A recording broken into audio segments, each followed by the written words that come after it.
and get better retakes on height when using one of the most versatile items in the game.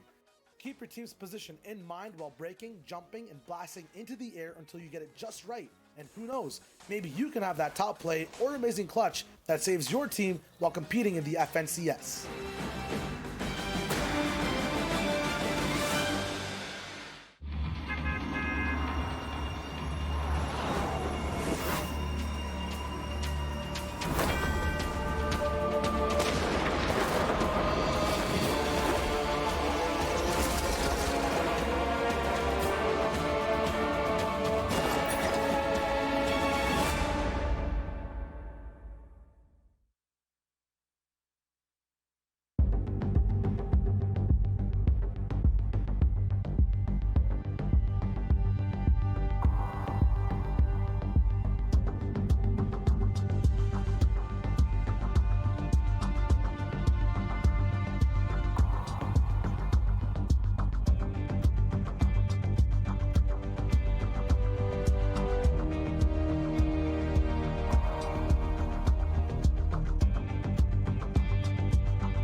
What is up, Fortnite fam? Today is the day. The finals of the Fortnite Champions Series, day number 3. Yesterday, we crowned our first ever Season X champions coming out of the Middle East. This morning, we did the same for Asia and Oceania. And now, we'll crown European, Brazilian, NA East, and NA West, I guess North American from both sides, champions as well. Don't worry, we'll get you guys up to speed on Asia and OCE as well.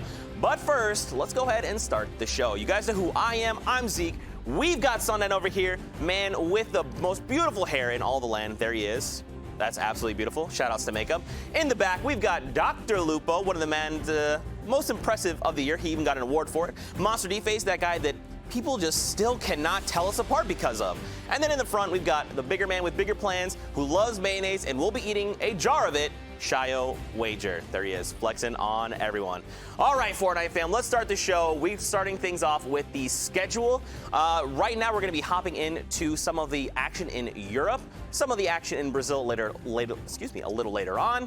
Then we'll be looking at NA East and wrapping the day up with NA West. It's going to be a really awesome day. Next up, let's talk about the format. Just in case this is your first time tuning in, if you've kept up with the FNCS, then you know exactly what the format looks like. Placing 9th through 12th will get you 3 points. 4th through 8th is going to get you 6. Placing 3rd or 4th is 9 points. 2nd is 12. And the Victory Royale is the 15. And of course, every elimination is 1 point. Across the entire FNCS, there has been a $10 million prize pool, and more of that prize money is on the line this weekend. Now, I think it's time probably to hang out with our best friend Sundown. We're going to be talking about all things that happened this morning, and then we're going to start the day. So I think if you guys are ready to get started, let's talk about OCE. We crowned another set of season champions. Let's take a look at the results and see how things went in this region. Sundown, I am going to allow you to take this one. And I mean, OC, I stayed up probably a little bit past my bedtime going for this, but nobody called this, and we don't even see the X2 twins invoked on that first page. So big shot going through to everyone. Minkin, Hilo, and Gancho able to win 2 of the matches, 69 points going through there, 10 points clear of second place. But the story honestly came down to Gubaz, Link, and Worthy. They had 54 points after the first 2 games.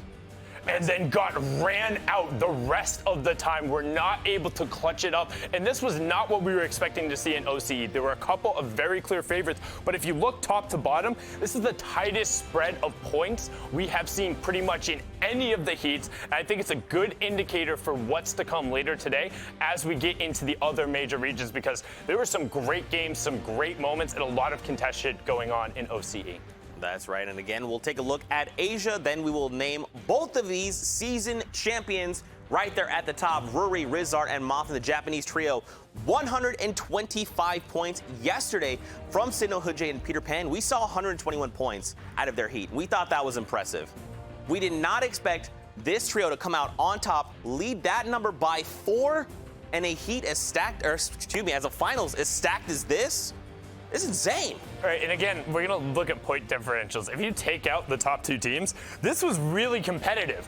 But just the fact that Sinnoh, Hoojae, Peter Pan, and then Ruri, Rizard, and Moffin, these were 2 of kind of the 5 teams who talked about having an opportunity to really challenge and push forward. But their run, they won 3 of the games, they placed second place twice, and their worst finish was 5th. And then on top of that, they had the highest average elim, which, when you're winning matches, is going to end up happening. But just such great control and execution coming out of the Japanese trio.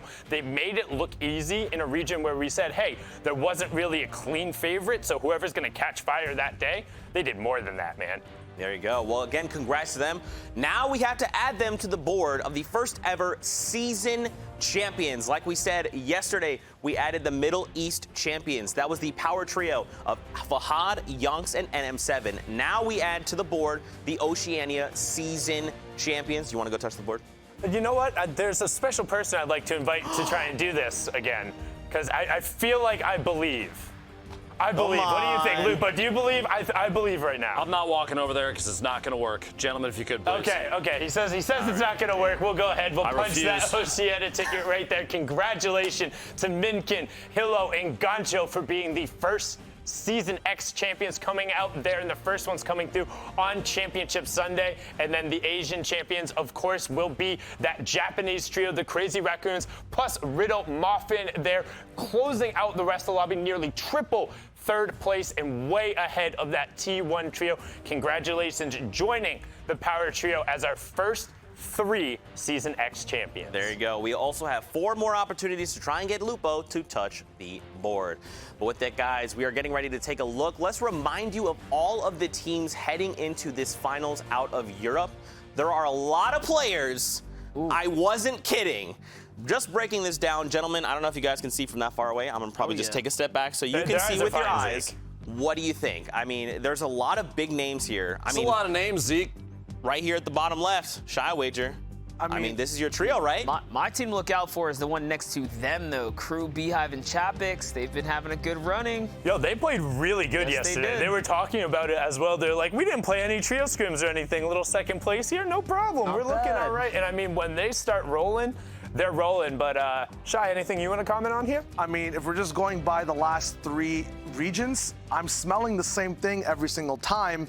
Upsets. So I'm not worried at all. I'm chilling. Lawn chairs out, legs up. I'm happy. I'm fine. Okay. There's quite a, I mean, there's still other people, you know, you've got Kinzel, Milan on there, CRR as well. I mean, you got some? Well, there's definitely another team. Well, one, there was a Spain way too strong yesterday coming out, but Belvid, Nate, and Majin were able to get a great clutch up, so they're going to be rolling with the momentum. And then just a dark horse team, there's 2 of them who people don't really talk about as well.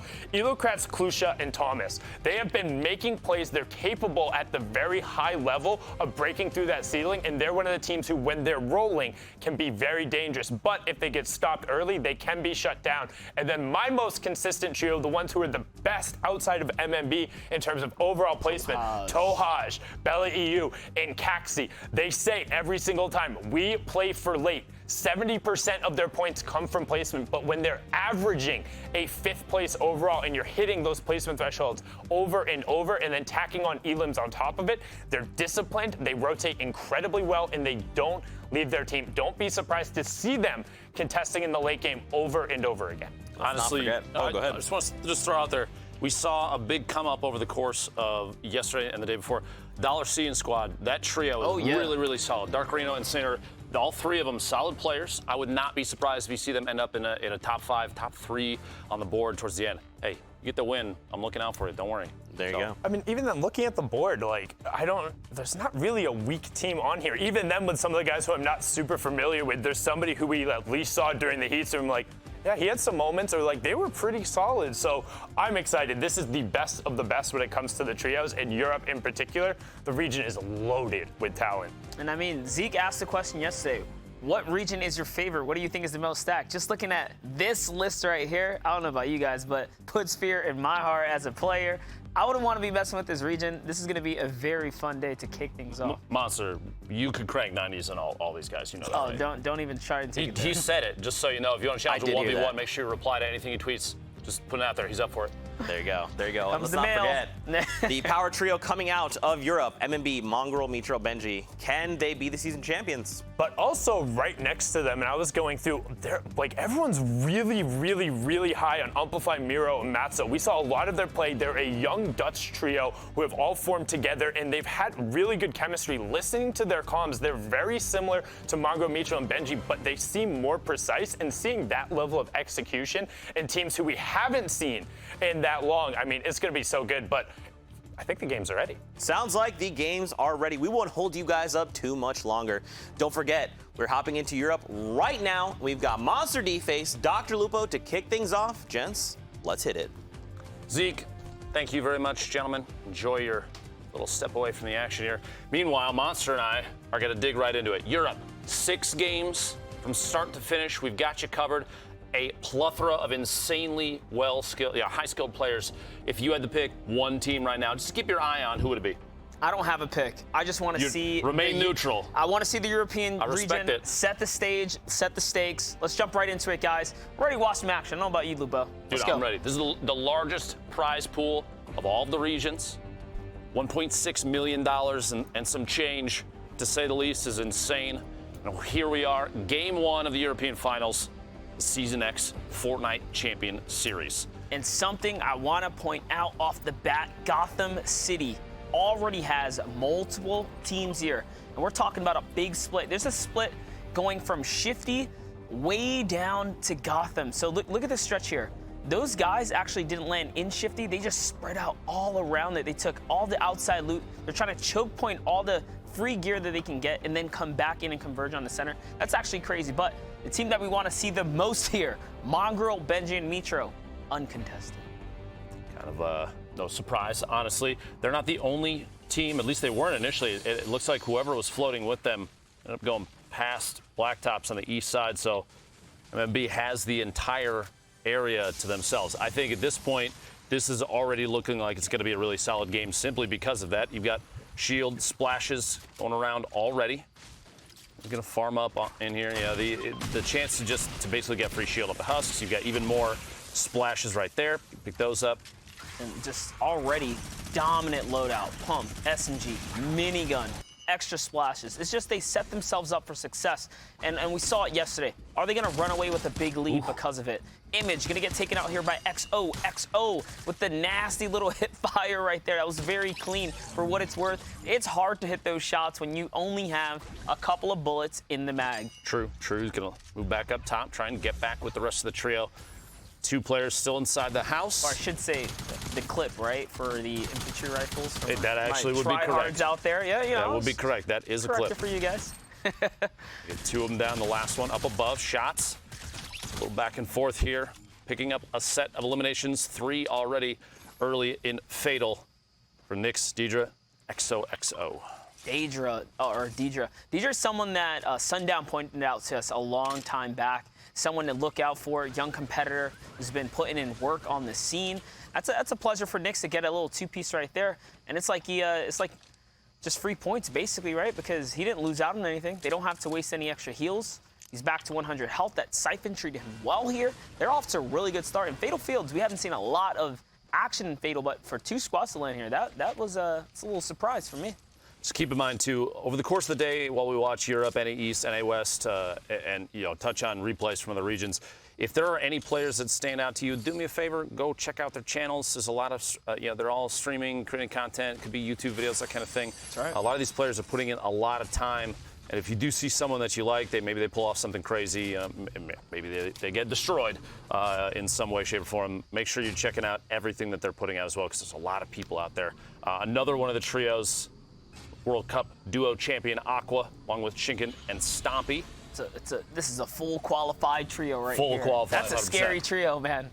And there's no surprise why Shio Wager put his money on this team right here. I sure would have, but their World Cup performance kind of, left me on edge. Not quite sure if when the stakes are really high, when it all matters, if they can pull through. Monster, are you trying to tell me that 1 out of 3 World Cup champion, that's not enough for you? It's got to be more than that. Okay, I know see the you. 1 out I of see 3, you. but it's the overall. It's everything. It's everything Understood. that matters. The full package, as a full package. But they performed so well yesterday. I think they took their region, yeah. 100%. Actually, they won their region. So. It's funny. Or their heat, I should say. If you look on Twitter at all, I saw a lot of this from NA East, which honestly kind of no surprise. A lot of big names in there. But people were going so far as to post screenshots of drop zones and saying, imagine landing here and thinking you're going to make it out, that kind of thing. There's a lot of really confident players. Kinzel, Milan. If you ask me, these guys did their homework. Studying the drop, learning your opponents nearby. Looks like they caught Camo off guard here as he is by himself, isolated by himself with a quick rotation. Kinzo Milan, CRR coming down. And that's why you gotta learn your area. You gotta learn your threats, because if a team poises up to plan against you, now look, his squad's coming in from so late. They're probably gonna be able to pick him off before they get there in time. We'll see. Honestly, pretty lucky that the split there. Little snipe shot goes to the body, gets it. 105. Meanwhile, pressure still down. Finds another tag. Camo is punished for it. And yeah, you're right. This very much looks like, okay, we know that they split drop on this side. This is around the time, maybe 2, 3, 4 minutes in. Camo is by himself. Let's push on over now that we're looted up. Get that essentially free elimination. Meanwhile, Harmy and Pepper still back over. Having to rotate away. Oh my gosh, he's already hit snipe. 2 of those. He's 2 for 2 right here. And it's crazy. Like we said, Harmy, Pepper, Camo had a great day yesterday. Great showing, coming in at what looked like top 3 or top 5 or so, but just a dominant performance. They had that consistency they needed. You have to do your homework on the other heats. You can't let your guard down. Yep. I expect Camo probably won't be dropping split from them going into the rest of the games, during the finals and here. And if he does, he's going to pay the price. 100%. Because they'll continue. This is a win in their book, even if it's just the 1 elimination. They look at it and say, okay, we know that we can pressure them out of there. Oh my. Harmy and Pepper both basically sitting on nothing left. This is a lot of pressure. A tough game 1. That trio as they rotate in. They are sending them running with their tails between their legs as they retreat back. Pleasant Park, man, just as nice, right? It's fine. We'll just drop here now. Well, the question is, did they do the villain lair split, or did they actually commit to Pleasant? Because there could very well be a team in here. Notice they have not ran into Pleasant. They're hugging that mountain super tight.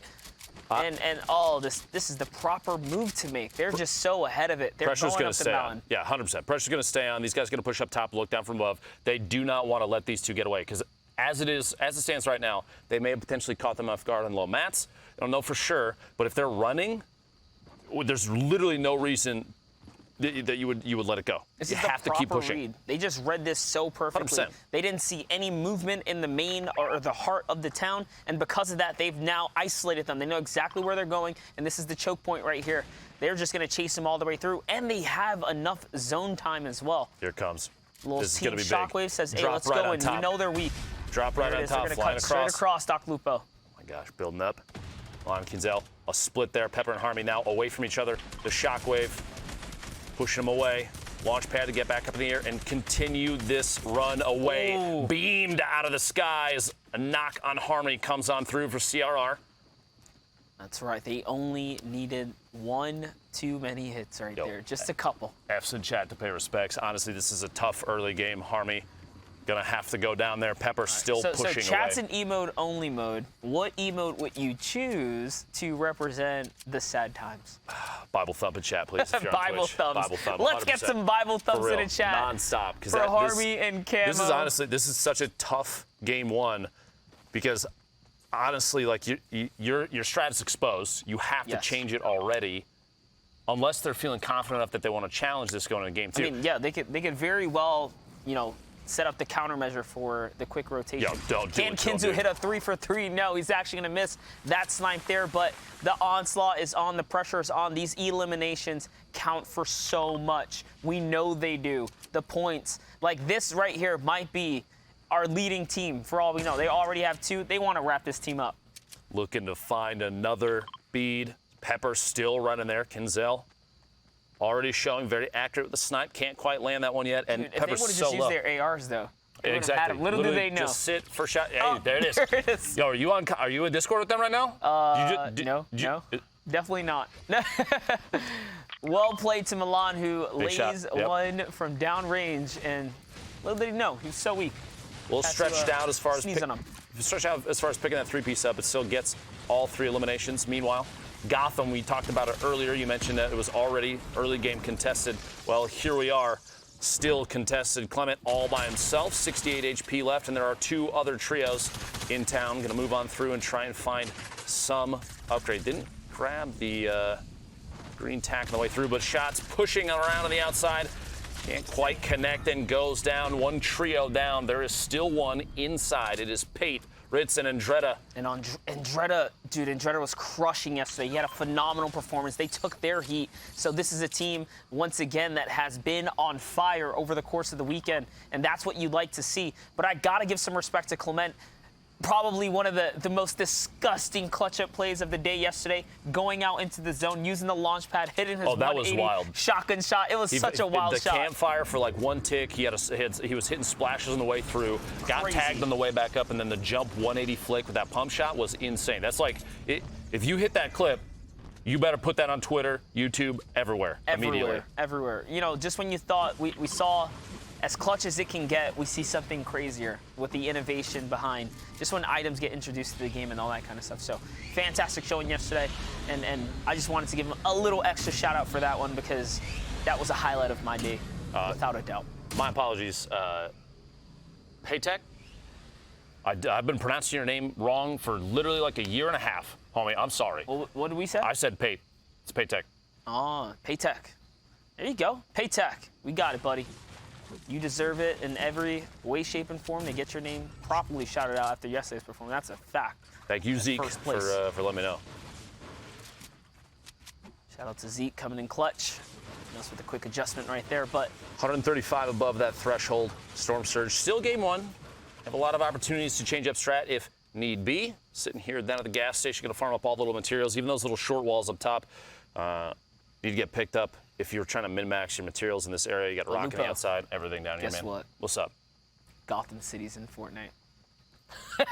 It's true. Oh, It we is had true. such a good day yesterday. But here we have our star trio, Benji, Mitro, and Mongrel, hitting a rotation right now. And I was just going to say, they must be struggling with the damage threshold. And they are. Only 33 above, and it does not look like it's getting any better.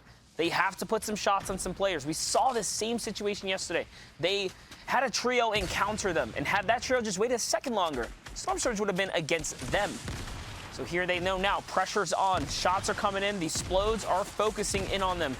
If one player goes down, that's going to be ringing the alarm for the rest of the server to probably collapse. 100%. As soon as you see that, or even get the shield break notifications, that little audio cue as you're bombing nades in there, at that point, it basically means, okay, time to push. Especially if they know who this is, which maybe they do, maybe they don't. But you mentioned the damage threshold, and it's kind of a tough situation for them. Coming out of retail, we've heard, if you look around online, you watch other people's streams, the cons that they talk about say, oh, those are the guys from retail, don't push them, because they know that they're already kitted. Wait, Delivery, Lukey hello. pushing inside, hello, finds that first one, a freebie, essentially. You gotta knock on the door and have permission before you walk in someone's house, or you're gonna get met with the pump. Mongrel, Benji, Mitro. Get the damage delivered straight to them. What do you know?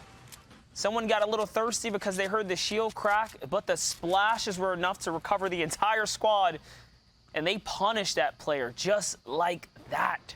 You see on the minimap the two others from that trio immediately turning around and saying, nope, okay, we'll go this way. It was like, oh, guys, that was them. Oops. Yeah, turn back. Turn back. Oops.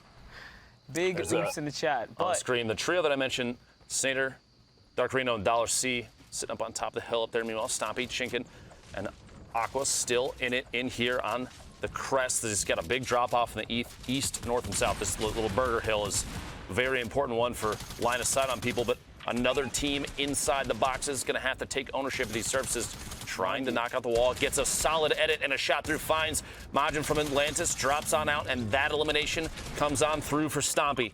Aqua, less than 100 HP, though, a little back and forth as the other trio still down underneath, or at least what's left of them. 59 HP, but the loadout across the board still solid for this group, still in a really good spot, and 25 trios total remaining. We move into the next circle, a minute and 10 seconds until it closes. Nate, Velvet down to the bottom down there. I believe that is the remainder of that trio's Majin earlier eliminated. And this veteran trio is so patient, disciplined. They get the knock. They don't get hungry for it. They say, hey, we sting you back. We get our free point. We're playing for endgame. We're playing for late game because that's where they shine. We're going to see a patient and crucial endgame situation because we have several teams. Stompy, Chinkin, and Aqua love to play Zone 6 early high ground, as does Mongrel, Mitra, and Benji. That's the face-off that I want to see. What team's going to dominate? What team's going to pull through and grab that high ground and hold that high ground? It's not going to be easy. It's not going to be free. Honestly, I think between the two trios, whichever one gets up there and can establish but has enough materials to endure through the rotation, because if it's a long one, if they're on the far side, you're going to use way more materials and they're going to end up losing that high ground advantage if they don't have the mats to sustain that build. If they do, they can stay up above and they'll be able to box out whichever trio, whoever ends up trying to win that, they're going to be able to stay up there, and then you're in an even better spot going into the late game. Oh no, Sundown's pick. Klusha, Thomas, and Elocrat, someone to look out for right here. It looks like they've crumbled just a bit. They've lost the team, but a little bit of a trade and a knock there. So it seems like we have a little old-fashioned 2v2 going on right here. Can he get the follow-up? There it is. The Siphon's going to convert, and he's going to upgrade shotguns for a second there. It looks like they walk out in the lead with this battle here. Tomas still in the game. I mean, pressure's still coming through there. Elocrat's having to hold that wall. The Turbo Build player up above, still kind of a 2v1 situation right now, spraying on through and does, in fact, find the tags. Gets another elimination to 2 for this trio right now. So we look at 24 trios total. Half of the trios need to go down before we get the placement points, and we are moving from circle 4 to 5 before too long here. 37 seconds. Things are getting way more intense. There's teams getting closer and closer to one another, and they are getting hungry. I'm taking a look here. You can see the other squad that was nearby listening in on the action was Magnus Nebby, AV Pro. Just decide to kind of sneak on over. They get traded back a couple shots and say, all right, we're going to go back through our catacomb, back to our safety spot. Now remember, there's only a couple of seconds left before the zone starts to move. How are they going to make this rotation? Do they have a launch pad? Does the team nearby have a launch pad? They're just looking back. Everyone's kind of looking back at the storm line, trying to see who's going to make the move first. And there it is. The launch pad comes out. That squad's probably going to double back into the zone for it. Elocrat is going to get shot just a little bit there. As the duo from Fnatic, what's left of it. Oder and Verox in the top of that build that was taking shots initially. Elocrat lands and has to build up almost instantly just on the edge of the safe zone. Going to try and tarp his way through here on the ground. You don't want to get shot too much from the right side over there because there are so many teams now that are moving in. You see the minimap. Player just got beamed out of the sky on rotation, turned into a little plus sign down there. And the finish looks like it was Verox. Goes down. You see in the feed up there. 61 players now. This is the point. The next circle is the half in, half out. As we look at the move from 5 to 6, and this is where things honestly start to escalate. You still have 61 players left, not the highest player count that we've seen so far. Fortnite Champions Series, still an impressive number of players. Going to hold this edit, going to peek on through. This might be a chance. If he thinks he has an opportunity, could pop this, try and take the wall, get a quick edit shot. If there's pressure from the other side, that's exactly what he's going to do. There it is. Finds ownership of it. Shot from above, though, gets caught off guard. Elocrat's having to back out of the engagement. And honestly, a solid play. He looked for the shot, a chance to follow through with an Elim, but couldn't find it because there were more people there. And yet again, that west side team, the red silhouettes right there, finding a bead on players on the move, but And here we I are. love what he did there, too. He went back to the zone. He says, you know what, denying all materials, denying all gear. He tucked it into the zone just so he can fall. Mr. Savage M, someone we have not gotten to talk about a lot recently, ever since his kind of star duo has been split up and haven't been quite competing with one another, but you can see he still has it in him to bring it to the Heats here as he is laying down some monster shots with a big knock right there. And he even get the save off.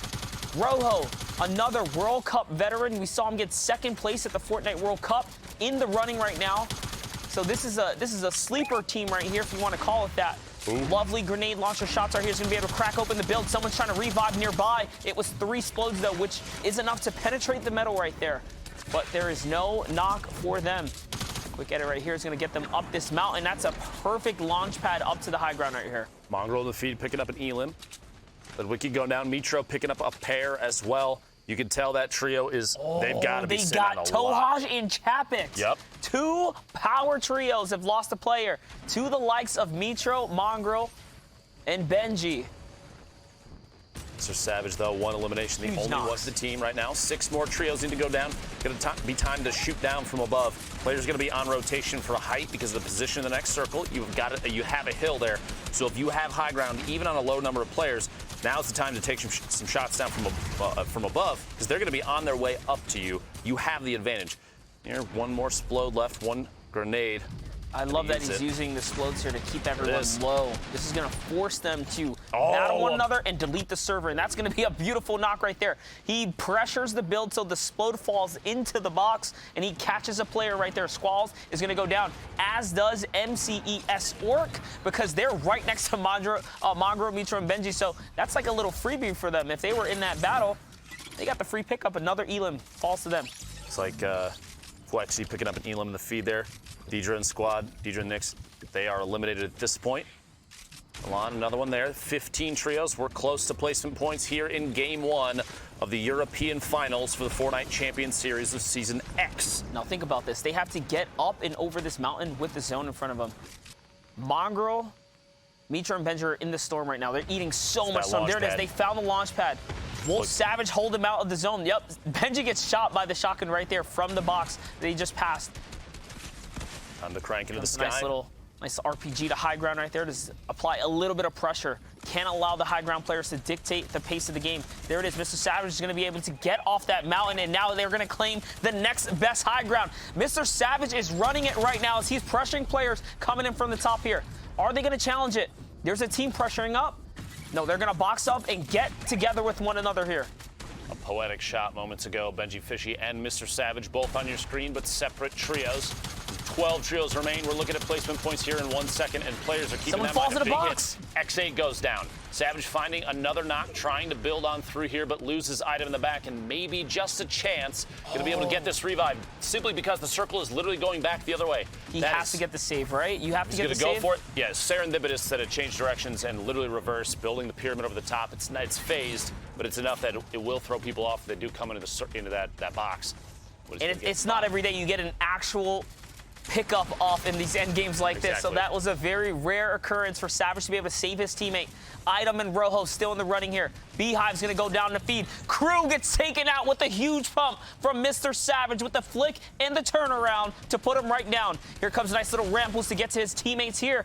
And Savage is playing out of his mind right now in the mid-ground. 10 teams remain here as we are approaching top 20. There's still placement to be divvied out. They have to stay in the running here if they want more points. Caxi takes item out. The revive from earlier goes down.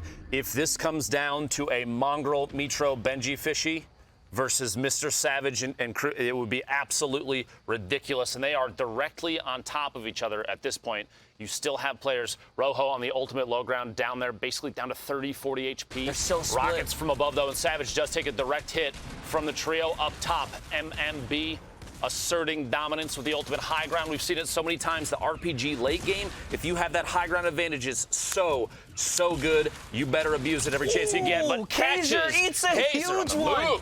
What a shot for Mr. Savage. He had no materials prior to that point. He's actually going to use the zone there. Stop. Catches Dollar C, who had a great day yesterday, but not today, buddy. Mr. Savage is on fire as he almost catches a third in the storm, though. Caxi, though, still in the running here. And to no surprise, Mongrel, Mitro, Benji in the high ground right now, just securing it, playing it safe. There's only one player left. What are they going to do as they pressure all the way down? Caxi goes for the high ground, and Mongrel's in a 1v1v Caxi, but no, some backup comes here. It's Mitro. It's going down right now. Looking at from the perspective here, Caxi's still in the game. Mitro's going to get a trap. And, oh, it's actually Falcony who is running the high ground. I thought it was Caxi the entire time. My apologies. Things got really crazy at the end there. A lot happening. So I think nobody blames you, especially the angle we had. But you saw him shoot up into the air. And shout out to Falcony. Falcony, absolutely ridiculous. To take the high ground on the fly like that from Mongrel, Mitro, and Benji is a huge accomplishment. But seriously, who is even surprised? Sundown, tell me you're not, man. I mean, definitely not. How can you be surprised? I'm telling you, I was sitting out there finding different cups to measure out for the mayonnaise because Shy, let's go, man. Let's go. We know what's happening. I mean, a great way to kick off Europe. You could not ask for more. MMB taking the top spot. Europe basically saying, like, right now, are you afraid? They got retail uncontested. They're able to run it out. Let's take a look at the standings and what went down after the first match. And as you said right there, MMB on the top. 8 elims, victory route, 23 points. But then also have to give credit. Falcony making the play at the end, pushed them up to 21. And then Caxi, again, my dark horses, they got into that third spot, so got the placement. Caxi by himself as well went on a huge run to secure a number of elims at the end, was the one who shut down Mr. Savage in that ridiculous low ground warrior effort. I mean, Europe is ridiculous. Just look at this first page. Like, I mean, everyone is so close, but again, you see a little bit of separation. Let's flip it over onto the next page and see who else was able to pick up a number of eliminations and keeping themselves in there. See Dollar C and crew. Able to pick up a number. Crew, Beehive, Chapix getting a couple of elims. Boyer also up on the board. But again, 6 matches, so anything can happen. Also, you can see Shinken, Stompy, and Aqua able to pick up a pair, so nobody is quite out of it. But we're going to take a look at one of the contenders, I would say. Everybody sees a ton of MMB in their gameplay, but you don't get to watch a lot of Caxi, Tohaj, and Bella EU. We saw Bella EU at the World Cup. Tohaj has been around since the skirmishes. He's a veteran shooter player, but this run from Caxi, count his number of elims. They finish on 9 as a team. They're at 5 right now. He takes down Item by himself in the box. Now he's going to look to disengage, and this is just such a great individual run because they just ticked over into placement points. So right now, the comms are play your life. Every people are dropping. You've got another round of placement points right there. Look for opportunities, look for picks because he's out of mats at this point. They're trying to find everything he can, and these are the types of individual efforts that players have to do. Being aware that he needs to drop down a level, he's working around other players' builds, and he needs to find a pick. This is how you work the backside of the storm. You come up on somebody who's not expecting it, and this is the type of disciplined gameplay. And as you see, players are still dropping. He's pushing into another placement threshold with one other team down. One elimination turns into another because of the mats. Picks up Dark on the backside, picks up Savage underneath, but then finally he will end up being taken out by Falcony as he drops down. But what an incredible run. And now you're going to see a little bit of the teamwork from earlier on as well. Bella able to get the spray down, and this was a number of elims they picked up, and this is what they look to do. They look to just catch people rotating out, secure a couple of elims in the mid and early, try not to play too over aggressive. They'll deal with Shambles loot because they know that if they stick to their game plan, they're able to run it out. Here's another prime example of that. In the half-in, half-out zone towards the end, when Red Rush tries to push in, immediately everyone turns over and team fires. I promise you, this is a trio to watch out for. They are the second most consistent trio across the entirety of the qualifiers. They were the best in terms of average placement yesterday, and now we're going to check out the VR coming from MMB and how they were able to close out the game and finish it off, because, you know, that's what it's all about. 23 points out of the first one, putting them clear. And I mean, there's a reason they're the favorites. There's a reason that they are getting retail uncontested. Look at that loot. Just look at it. If you give the best players in the world this loot every single game, you're effectively saying, okay, we'll play for second place. Because when you eliminate the factor of them not getting contested off the start, and then being able to get max mats, max shield, max utility, it's easy. MMB can execute with the Shockwaves to retake. They can execute by putting pressure down with RPGs. And when they have more ammunition than anybody could possibly have, and when you go to challenge for the high ground, they always have traps. They always have builds. Euro, what's up? Are you just going to let him run away with it? Because right now, that's what's happening after game one, and it is like it's not even close. Somebody either has to go or you have to find a way to be able to take them over. But again, it's not completely out of the woodwork. As you can see, the Train H trio was also able to push up and challenge, only 2 points underneath them. And then again, Tohaj, Bella EU, and Kaxi staying disciplined, making sure they're getting a couple of early elims in rotation, always looking for picks, but then having the ability to make the late game plays, and then just the individual efforts are what it's going to be about. If that's what Friday and Saturday were about, now we're in grand final day. When you're sitting there, there's not multiple matches going on. You're just continuing to run through. You have to be able to clutch up in the final moments. And again, I just want to remind everyone what we predicted going into the European region, just so we could kind of hammer this home a little bit. I mean, Shy, what's up, man? You want to talk about it? I'm just saying. I know you're going for the clickbait. I know you want a little bit of engagement. It wouldn't necessarily been the best if you had all gone with MMB. But as a fellow analyst and someone who watches a ton of competitive Fortnite and what is going down, how can you not argue the fact that they are definitively the best and set up for success right now? If you aren't able to take away retail from them or find a way to limit their success coming out of it, but like, I don't want to challenge them when they have all that loot. Do you? Because clearly the rest of Europe, and I mean, they're much better than me. That's for sure. This is the best of the best. Again, you can see Europe has the most participated region competitively, both during the World Cup and during the FNCS, and continuing to show that with the high prize pool and the high level of gameplay and innovative strategies that continue to come out. But right now, match number 2 is ready. Enough from me. Let's get back on into it. Lupo and Monster, take us on in. Sundown, thank you very much. Looking forward to seeing yet again another Mongrel Mitro Benji drop into retail uncontested. Shy wager in the back. Very sad that he's chosen poorly. All right, though, let's look at this bus right here, splitting across the map. Just take a look at how players are going to land. We saw what happened with Harmy, Pepper, Camo in their early game. They're in that pleasant area. They got rotated on real quick. And you can see that arrow just up on the left, looking down south, kind of making that same eyeball, probably getting that same information. So we'll see what happens there. Take a look over at Retail Row.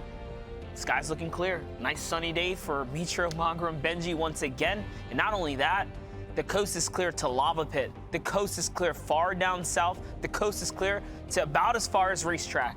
No one is near them. Literally no one is dropping over there. I don't even know what to say about that. It makes sense, but there's so much loot there. I mean, you could contest it and hold Blacktop side and get them to concentrate on Resi and then rotate out east or north. It's not the choice thus far. Moisty Palms down here. Don't forget, if you crouch, you turn into something. RBK boys are going to get the first knock of the game right there as Red Rush finds someone on the left-hand side. We have Zypan and Left Eye poised up. They're making the quick mark. Hey, they're getting the push. They know where the last duo is here at the Moisty Palms. They're in the back residential area, so the battle has already commenced. I think it's Left Eye. No, it's actually Zypan who's already dived on them. Here it is. He's got the perch up. Is he going to be able to see him? Red Rush catches a nice shot right there. And that was a little combo. Hand cannon into the AR. Quick little finish right there. Let's see what Zypan's going to do here. So he's pressuring no shotgun. Just SMGs and ARs. That's aggressive. Honestly, it's time to hold that W key. You have 2 down. Even if you throw one person down on the ground, they get knocked. Still free 3 elims. The trade out, you get the revive right here. No big deal. Knock the wall. Side wall is going to grab it. Quick little edit. Shotgun pop. There it is. Literally textbook aggression there. Left Eye with a trade. Red Rush following through, picking up 3 eliminations total for the team already, and Moisty Palms basically at this point has been claimed. Keep in mind, though, Fuexi and Dementos up there on the top of your screen, they are just outside of the west-southwest. I don't expect pressure in from above, although they are in at least a decent position to look down. When you end the battle that quick, you just can't even rotate in on them. They're already ahead of the curve. But now taking a look at Kezra, Tripper, and Marcus here. We're in a little 3-way battle over at the Modern House. Shots are coming in. Nice usage of the suppressed pistol right there. Is going to be a sneaky shot. 44 headshot. This does respectable damage. It's so accurate. Vorin goes down, and look, he doesn't even know where the shots are coming from. You can't really track it. That's another one right there. And it looks like he is out of builds. Nice little pop right there. Is going to take up Revoked. And suddenly, tables have changed.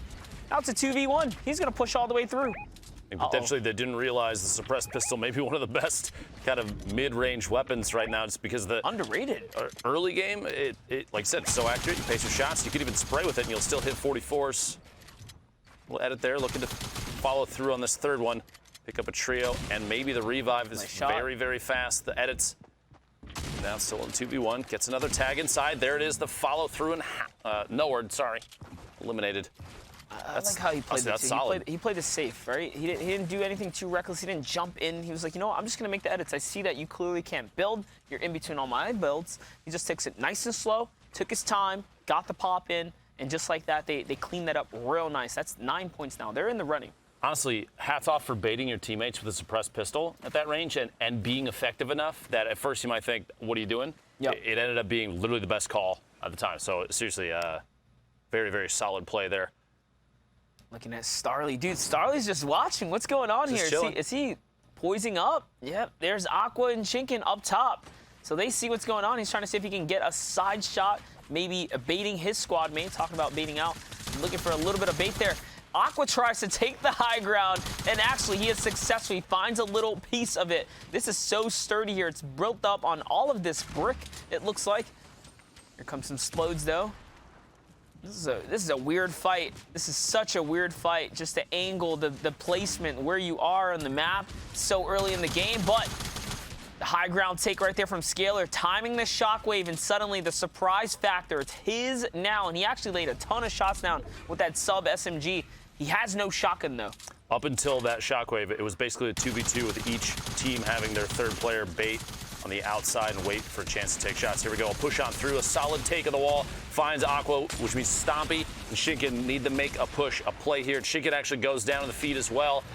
Follow through, looks like a 3v1 now as Stompy is the only one left on the south side of this group. Shots through, finds a shield tag. Scalar trying to push up top, maintain at least high ground challenge. Maybe a rotate jump on the outside. Tries to find it, can't quite yet. Knocking down the structure would be relatively easy, but looks like it'll apply pressure and try and follow through. Didn't realize Stompy did have a line of sight there. No builds. Wait a second. They actually have no builds. If Stompy has builds, he can clutch this up low-key. Yeah, there it is. That's why. They got to get the heals up. Okay, now that they have some shield going on here, looks like Stompy has no more armor either, but he's not giving it up for free. He's putting these shots down. He catches Scalar. He can convert right there, but he's not going to be enough. Dude, that was so close for Stompy. That team was looking like they were just running through our world-class trio right there. But Stompy showing, hey, listen, I've been around the block for a while now. You know, you run on the mats in the middle of a build fight like that, and the fear sets in so quickly. Stompy not able to clutch up. Valiant effort, though. That trio goes down. Very early, too. 29 trios remaining. Not a single point. But honestly, I mean, you can't feel too bad about that. That's going to happen from time to time. 1 or 2 games that is won't necessarily affect well, as far as we can tell, they're not having the best run now, right? They only had 2 points previously, which means that they were in it, but to get taken out that early, it's another 0-point game. So now you gotta think about it. Something's not working there. Got to figure it out. Or about the regardless of what, there are 4 of them things right here. There's 4 trios here. 4 teams nearby. This is actually probably the smartest rotation in the moment, too. Jump on the hoverboard, throw down a little bubble shield. It's a giveaway. Look, it's a giveaway. Yeah, but at that point, I mean, you're going to have other teams. If they try and push in and jump on top of that, they're going to run into each other, too, here in a second. We'll see. With no fear, Kezra, Marcus, and Tripper are getting collapsed on here. And now the shield bubble is all in the way, which it can work. There's a lot of benefits to having this distraction here. Notice he's going to put another one down now, just making sure he's going to keep this Coliseum up for the time being. Edits are being made, though. Kaiser's going to get collapsed up. Hits a big 140, though, so not before he does some damage. Baby Belvid here putting some good shots down as well. And again, he's flirting around that shield bubble area, so he's got to be a little careful with how he, moves in and out. Be a distracting factor. Chopping up the minigun here. He's going to take him right out. Minigun's so good. It's just meta. You got that early pressure trying to push the walls down. Belvid trying to follow through the shots. That shield bubble kind of causing a little bit of an issue just on the outside of it, dancing back and forth. Like you said, it kind of creates a coliseum, like an arena inside there. Players are going to have to push in and try and get to you in the moment. So it forces box fights. And at this point, if you're sitting on a shotgun, especially attack like this, your teammates have them as well. It's a good opportunity to make people come in. You bait them into the box, get those big hits. Clement, we saw earlier, you mentioned the clutch during the qualifier, the heats. Picks up an elim in the feed. Temper as well, Ritz. Looks like another team has decided they want a piece of this action. Down comes the Stinkers. They're only going to catch Baby Belvid here with a couple of ticks. No, actually, they're hitting the whole team now. Great usage of the Stinkers there to try and buy themselves some times. But again, the Stinkers are just putting all of the pressure in. I've already counted about 4 or 5 of them, so they probably have another 1 or 2. Got to be careful here. The campfire coming down now is going to be a dead giveaway for their location. Majin playing cat and mouse here. They're going to actually back up, so they throw all that resource. All that resource to only back up. I guess they figured, oh, dude, they're still shielded. They have health. They haven't fell yet. Let's back up here. It's not worth the risk. I'd rather see a team burn the resource, though, and everybody stay alive in the game than have them go down basically fighting or maybe lose 1 or 2 people, to pick up an elim, when placement is so much more important, especially you see that team that pushed in for just a second. They're rotating out to the northwest. So Majin, Belvid, and Nate, they're fine now. They can sit. Camo goes down, and Mr. Savage in the feed. Not having a good game 1 or 2 thus far. So that means they're nearby. They're up in that northwest part of the map here, which is where the zone is actually going. So that's why there's no surprise we see some box fights going on up there for Mr. Savage. When they have that zone comfortability, they can take their time. Rojo, Item, and Savage, that's a scary, scary trio. But either way, the feed is popping off, and Alex is going to find Harmy. So it looks like the server's collapsing on that trio there. Pepper, Harmy, Camo being the victims here. Mitra's going to find Klusha in the feed as well, and it's just going down right now. So there it is. Here's take a look at Mitro. Here's the grenade set up. And this is such a nifty trick. If you're 60 to 70 meters out, it's just so easy for them. It's like actually, just they were over. Right on top, basically exploded before they could make full contact. A valiant effort there. Question is, who did their math?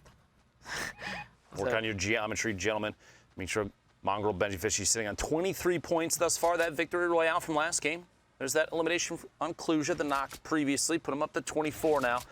Rotate back in this box to pick up what was left.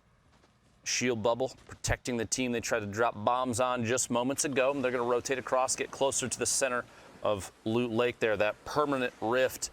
Pretty important for making a rotation. If you're stuck in a tough spot, use that low grav, make your way in, a couple ramp builds, build up, get inside that if you need to escape, especially because you see the zones moving in. They do have a team on the outside, so a Stormhold is exactly, back-to-back hits there.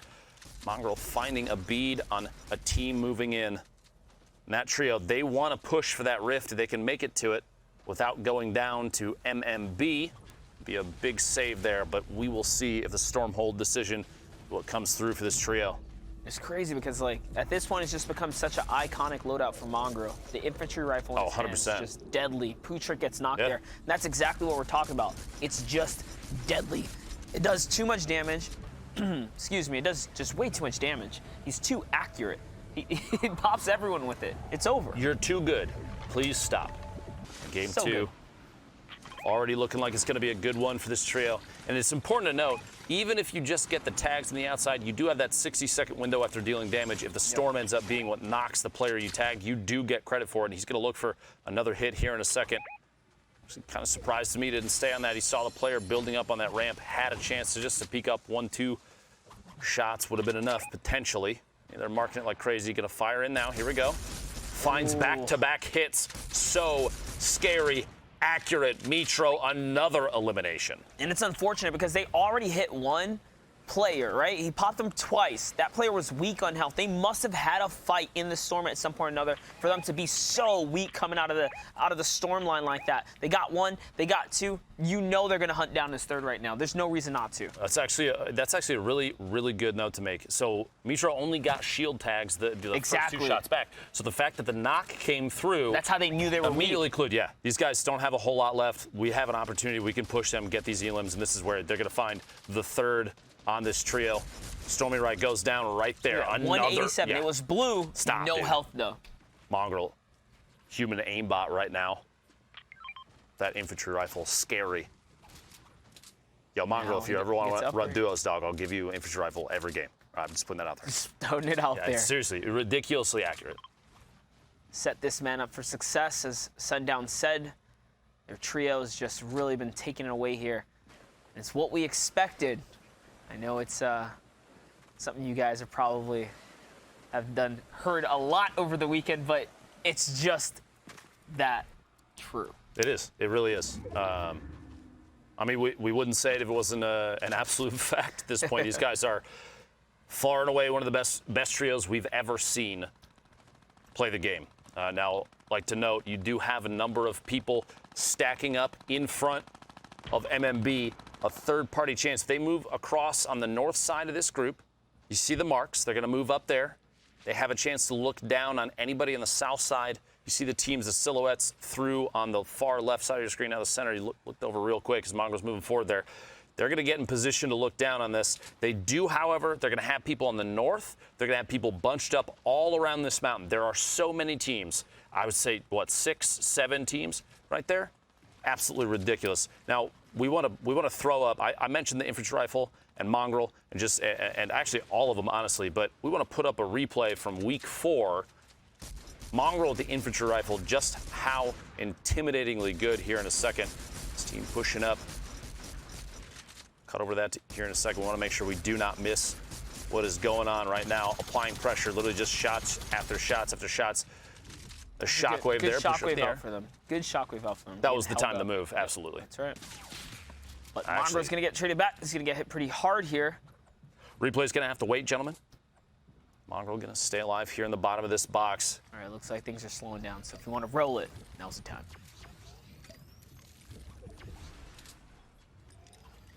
She'll see here in a second, going to pop up many shields as they can. A little bit of a share there. The minis, the splash, going to come through and push the rest of the HP up to 61 now. Here we go. Taking a look back. Mongrel, the infantry rifle. Watch the shots. Non-stop hit after hit. Players flying in from above. This is absolute insanity. You take an infantry rifle and put it in an average player's hands. It's questionable sometimes. But you give it to one of these guys, literally beaming players out of the air. They're flying. They're even doing, popping the redeploy out and putting away the glider. Yep. To change elevation and make them really hard to hit. Doesn't even matter. Still hit their shots every time. It's just that good. And in that short clip, guys, almost 300 damage. That's ridiculous. You're talking every shot connecting. Every shot connecting. It really creates a snowball effect over the lobby when you start breaking away. One hit from that infantry rifle at that range, that's like 2 minis, basically. So crazy. You're just ripping shield off of them, resource, health, so crazy. Everything. And that's the steamroll effect. That's the snowball effect that happens here. But this is going to be a tough rotation. They have to go through what looks like a valley of death, right? It's between 2 mountains. Like for them, there's not too many people poised up just yet to their left and right. So here comes the launch pad play. They're just going to cut straight across. Teams have already moved, and placement is just going to favor them right now. The enemies are not in the right places. Rojo's going to find Majin right there in the feed. And that means things are popping off in the server right now. $C is also going to get someone to collapse on right there. But Mitro now set up on the outside. The pressure's coming in. They've isolated a team on the back storm line. If they can get this squad out, they can take out this trio. They own this back half of the zone right now. Keep in mind, we're coming up on the 50-50 soon. Circle 5 here. 30 seconds until this storm closes, then we're going to have to see players make a move. TAC SMG, regardless of the range, is so good. Mongrel picking up a elimination there. Frey, the only one left. This trio potentially, it looks like sizing it up to try and locate that last player if they deem fit to pick up that elim. We'll see here in a second. A little bit of a loot share in the bottom here. Spread the shield around. Imagine a gold infantry rifle and a crown between these three players it's getting left behind because I think they're all already running it. Yeah, they're all definitely running it. Oh no, and they got zone just now. So the crucial knock, the zone here, they're going to be able to go back down, replenish loot if there's extra to spare. But not only that, they already control the zone back here. They took the team out that was here. They know they own this area. Epic, listen, all right? I don't know how much they paid you, but these perks got to stop. This is insane. Literally, they're in the... Dude, this is insanity. One of the luckiest circles I think I've seen for arguably the best team in Europe right now, and they're sitting pretty already. By the way, they're not actually paying. This is a joke, chat. Don't worry. This is ridiculous. Well, let's see what they do with it. So, high ground, clearly theirs. If anyone launches across them, they're going to pay the bullet price because they 100%. Have the location, they have the poise up. It's Andretta who's going to be able to squeak across the bottom here. Artur, and the shots are now raining. Can they connect? We saw him do it before. We saw the clip just a little bit ago. Here goes the open up right here. If you flip by, you're going to get tagged. And we talk about this creates snowball effects for them. Mongrel out in the open right now, just looking for anyone to kind of cut across the field here so that they can just continue to slay out right now. Quick note, that gold infantry that was on the ground, I believe, was Mitra's. Looks like he swapped to the purple AR. I'm thinking for the spray opportunity as we start to close the circle, and you don't want to sit on infantry for too long. That being said, too, I don't think he has attack SMG. Otherwise, he probably would have kept with it. Also, are you kidding me with the crate literally dropping basically right on top of them? I don't think they caught it. You have so many players stacked up now. Snuck right by. 14 trios at this point. 2 more need to go down. You have Rojo, Item, Mr. Savage, all still alive on your screen there. Motor and Verox yet again down to just a duo. Same thing happened last game. You have players literally stacking up on top of each other at this point as everyone has to move north going into the next circle. They have 18 seconds until they have to move. The only thing holding them back right now is Splodes or Heavy Sniper. If they had something to really break through these strong map builds, this high ground they'd be impenetrable. It'd be crazy right now. But the fact that their loadout is holding them back, the infantry rifle, we talk about there's a sweet spot for it. This is where you can't really pierce the builds with it. So that's why he's using that TAC SMG right now. And even at this range, it's not the best. But shots are coming out. A quick 200 damage thrown out at the lobby right there. And now they cut across. Oh, you saw the mark right there. They're marking these enemies out, and the Storm's going to finish it up for him. So AV Pro's going to go down. Magnus is going to go down. That entire trio. Magra's going to land on a player. Could not flick in time. He gets taken out by TSM Crew, one of the recent recruits for TSM Crew. Again, finishing very high in the solo portion of the Fortnite World Cup. Mongrel is going to still continue to convert on those elims because of the Storm, though. Huge. So now the duo. There. What's left is Mitro and Benji. 8 eliminations thus far, down to only 2 of them. Mongrel, like you said, paid the price to Crew there. Just barely. It looked like he missed the elevation, had to double back, land on the ramp, and ended up box sharing, having to go for that fight. Meanwhile, all the way at the top, Verox, Motor, Boyer, actually, the third is still in it. Didn't see him earlier. My apologies. Moving across the top, that tarp in an excellent spot, and the circle looks like it's cutting back basically the same direction. So that trio up top, they already own all those builds. They don't have to do anything other than look down and take shots. But Mitro, Benji Fishy, staying alive inside the shield bubble, trying to find a beat on the player moving around. A little bit of a cat and mouse situation. They need this. They need this. They have no builds. That's why they're sticking together. That's why they're box pushing right now. Solid. Bella EU, that's a huge knock right there. Tohaj as well. He flicks and takes him out. These are crucial knocks. We're talking about the most consistent, second most consistent, and the most consistent team clashing against one another. Can they convert on the final player right here? He only has 70 builds. Mitro's going to get taken out from behind, but that was still a monstrous run for 9 Elans and getting close to placement right there. But now they did make it. They finished top 10 trios, so placement points did come through for them. Falcony still in the game, takes out Caxi. We saw him make it all the way through in the final moments of the last game, so placement for that team as well. Now looking at Dallas, he takes out Andretta. We have Mr. Savage playing the mid ground here. We know E11, Boyer, Verox, and others are on the high ground here. He's got to be careful. See what Savage is going to do. Is looking for opportunity, looking for a shot here. Nice shield bubble. It's going to kind of mess with his peripheral here, but again, they're in that Coliseum bubble. They're safe here. High ground can't beam him down unless they bring him down. Luki's going to go down. Nice trap play. He's going to read it perfectly here. Baits the trap, and he's totally fine now. He can break on out of here with time to spare. Savage goes for high ground. Does he completely have it? Not quite yet. He's going to break on out. And now he goes back down to low ground. High to ultimate low. The spray there, such a no tough builds. spot. Lands right at the edge of the zone. Had to move in. Only 2 builds and 2 players literally holding an edit, looking down all the way on the high ground now. Crew knocked. Somehow Probably not gonna be a Beehive took the pickup. high ground with Crew and Chapix. Is keeping Crew in the game thus far. There we go. Waiting for it. Wanted to hold out for anything in the inventory. A Shockwave. Oh, Wait. that was a mistake. Beehive. Okay, Chapix pushing bounces Chapix back out. though, but Chapix is ruined now. Beehive Okay, he's might have out. actually cost Chapix at that point. Beehive pushing back up in the air. 3 trios remaining. A shot from above. Gonna have to convert to make up for that knock basically on his teammate at this point. Kind of a situationally tough call there. Crew already out.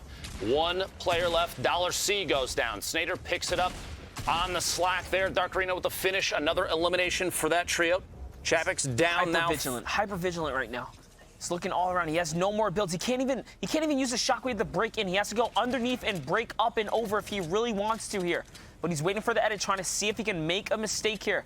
One mistake and they're going to eat this shot. Low ground warriors coming out of him. Can he hit the shot? Dark Arena goes down. Huge pump. And he connects. In the final moments, Beehive with no materials still pulls through. Takes the L, gives the L, and catches a 2-piece at the end. Yo, you know that Discord call right now is like, okay, you know what? Don't do it again.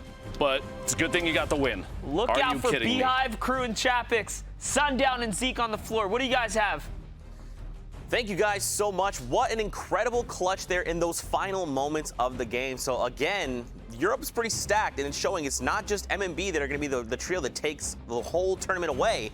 There are other teams as well, Crew, Beehive, and Chapix. Very big shout outs to you guys. Now, we're going to take a look at the standings with our best friend Sundown. But first, what we're going to do is actually use some cool augmented reality to show you guys some stuff that you might be seeing in Fortnite, just in case you might be new. So Sundown, let's send it over to you. We're gonna take a look at a simulated build battle so we can see a typical interaction you'll see in competitive Fortnite. When one player is able to establish the high ground, the player on the low ground uses his Shockwave utility to go up onto the backside, build up a level, and then pump out the opponent. This now gives him the positional advantage on the rest of the lobby. Make sure you keep an eye out for this during the FNCS Grand Finals. I mean, augmented reality is pretty dope. It's, in fact, so dope that Monster Deface is yelling the word dope over and over, not that far away from us. You can't hear it, thankfully. But let's hop in with these standings real quick. Still leading the pack, you've got Mongrel, Mitro, and Benji. They are at the top with 35 points. We did see them place 8th in that last game. Next up in second, we've got E11's Item, Rojo, and Mr. Savage, Tohaj, Bell EU, and Caxi. They're still holding down that 3rd place spot after the first. I mean, we're only 2 games in. We have 6 total to play. This is pretty good after 2 games. Well, and even for them, that was what they considered not a good performance. They missed out on the 2nd placement threshold, which is basically like their bar for success. However, they're getting an abnormal amount of elims for them. They have the 2nd most elims across the board. 9 in the first match, 6 in the second, only second to MMB going on right now. Trinane's trio up there as well at 26. And then again, you can see Crew, Beehive, and Chapix 25. And we talk about the distinct lines even after just the 2 matches. You're starting to kind of see it here. Yep. There's a 6-point gap at 2 matches, which you don't think that's a lot, but that's basically a trio wipe or placement points going on right there. I mean, that's right about the line that we expect at the top 8. However, this is not what we expected. Them only having a 7-point lead for 2 matches, 7 points is a very easy swing in trios. We talk about like 15 being the victory royale, but kind of the sweet spot of like a pop-off game. But I mean, right there, right there, right there. Every single one of these and all of these trios are completely capable of having that. You saw right there at the end, despite the misplay coming through by Beehive, he was able to then clutch it up over the top and take it home. I mean, all of these guys are capable of winning this right now. And I mean, this is closer than I would have expected after 2 matches. And I mean, think about it, right? Coming out of that last game, Crew, Beehive, and Chapix, they had no points. The Victory Royale is worth 15 points. And they got, as a collective, 10 eliminations, a 25-point game to take them from nothing all the way into 5th place. One stellar game sent them all the way up here. So even M&B, they're still in striking range. No one is safe. Now, we'll kind of see this trend shake up a little bit in the next few games. We might see a lead develop, but this is still very much anyone's game. Very much anyone's game. And now we're going to take a look at kind of how that last game played out. We're going to see some of the key eliminations, the early game and mid-game matchups, and how this all developed, because we want to tell the complete story. So right off the bat, you can see the Moisty Palms fight coming through and how critical it is to base your gameplay around what weaponry you get. You can see great angles being taken. They're able to isolate the opponent out, and this is the very first trio and interaction that happens in the game. And honestly, it's really tough when you're on the other side of it. They got cleaned out last time in that fight. So the question is now, you've lost the Moisty Palms drop twice in a row. Do you stick to that game plan, or does it feel like you're just not getting started and getting going? How are players going to be able to adapt now as we're on board here with Kezzer and Marcus? You can see the pressure coming through. They're able to pick up Warren, Nord, and Provoked, who had a pretty good first game, but then got pushed down as well. Starly picking up some great shots there over on Shinkin being picked up, and then Scalar being able to follow it up with the high rate of fire weapon. And this is what we talked about. You isolate somebody when you have numbers, then you pinch in and you execute. The world champion going down there, Scalar saying, hey, you might be a world champion, but I'm pretty good when it comes to playing in AU. Starly and crew were able to clutch up yesterday to make it, and we said, hey, it's just all about making it there, because once you're there, all of these players are capable of making plays. And unfortunately, Toha is getting caught very early on in the rotation, so still being able to make it to placement points despite being 2v3. And now we hopped on board with Clement, Bad Sniper, and Hoppy, who were able to clutch up yesterday. And this is a fight that's gone down twice. Two up-and-coming teams now fighting off in Gotham, and both times they've wiped the other trio, but then gotten third-partied as somebody else has rotated through. And then MMB, when you have this much range, this much accuracy, and you're this good, the amount of damage that's capable coming out from the infantry rifle is ridiculous. Now back on board here with Bad Sniper, Hoppy, and Kaplan. As we talked about, they were able to get the initial fight in Gotham, but they keep getting challenged afterward. That's the RBK boys, however, able to clear it out this time. Mongro, Mitro, and Benchy, that infantry rifle just putting in all the work across the board from them. I mean, Dr. Lupo said it best. Mongro is basically an aimbot in his own regard. I mean, more of Bad Sniper as well, hopping over from Clement. We saw that insane clutch from him yesterday that you showed us on the replay, and it's just more of these trios popping off, man. I'm really excited about this because Europe's insane. We all know that. That's a fact. But there's so many teams that are showing up in different aspects. It's like really prioritizing what they do and doing it very, very well. That's why I think like this is going to be very, very close up until the very end. It's closer than I thought it would be. I think if MMB can get one of their like solid victory royale heavy elims games, they might be able to push it kind of out of range. Yeah. But the one big thing you're noticing a lot coming out here is the aggression from Europe. When you watch other regions, you don't see this amount of fighting as quickly or as definitively. I mean, look at that. Just he pushes into the box of Dementos and the Gambit guys and no problem takes it, knowing the shield bubble is there, preventing the fight from going over. They get the conversions. They're okay with pushing in and trading people out, with the assumption being either A, we can 2v3 it on out and we'll take the points there, or we'll be able to get a reboot at some point, or we'll come out the better of the trade. That's the difference, I feel like. Other regions are scared to lose someone when it ends up being a net profit, whereas Europe is confident enough in their abilities to keep challenging. I mean, just look at this. Mongo is flying right on, unfortunately does get taken down in that circumstance, but he's still going. He wants to be landing on people. He wants to be taking fights. This is everybody going for high ground. They're not safe rotating down to the low. This is the two top teams right now who are looking to challenge for that height because they know that is the best opportunity. They don't just want to make it there. They want to be consistent and they want to win. People want to be at the top. Nobody wants to be second to them. That's why I'm saying it seems a little odd that people aren't necessarily running at it and giving it. But right now, Beehive able to come up in a clutch moment despite throwing Chapix just way out into the storm. I mean, Zeke, these final moments were sick. Yeah, absolutely, man. The way Beehive just approached this, especially on the no builds, that's what made it the hardest thing for him, right? He had to navigate this absolutely perfectly. He does have a little bit of a health equalization there, but at the end, he's like, look, I just have to be better than you right now. It doesn't matter who's on the other end. I just have to land my shots. Dark Arena goes down with 13 effective HP. he makes it happen. I mean, the big thing there, too, is he waited out in the storm till the player who was out either ran out of builds or had to commit. And then the second he heard another gunshot, he was like, oh, it's not just me against the world. I'm going. And he went and was able to commit. But enough from us. Game number 3 is ready and underway. And Zeke and I are going to take you right on into it. So let's hop on to the battle bus and get ready, because Europe is cooking. We're about halfway there now. Oh my gosh, I cannot believe this. At the end of this all, we will have Season X champions coming out of Europe. We saw MMB currently at the top of the leaderboard, but several teams are within striking range.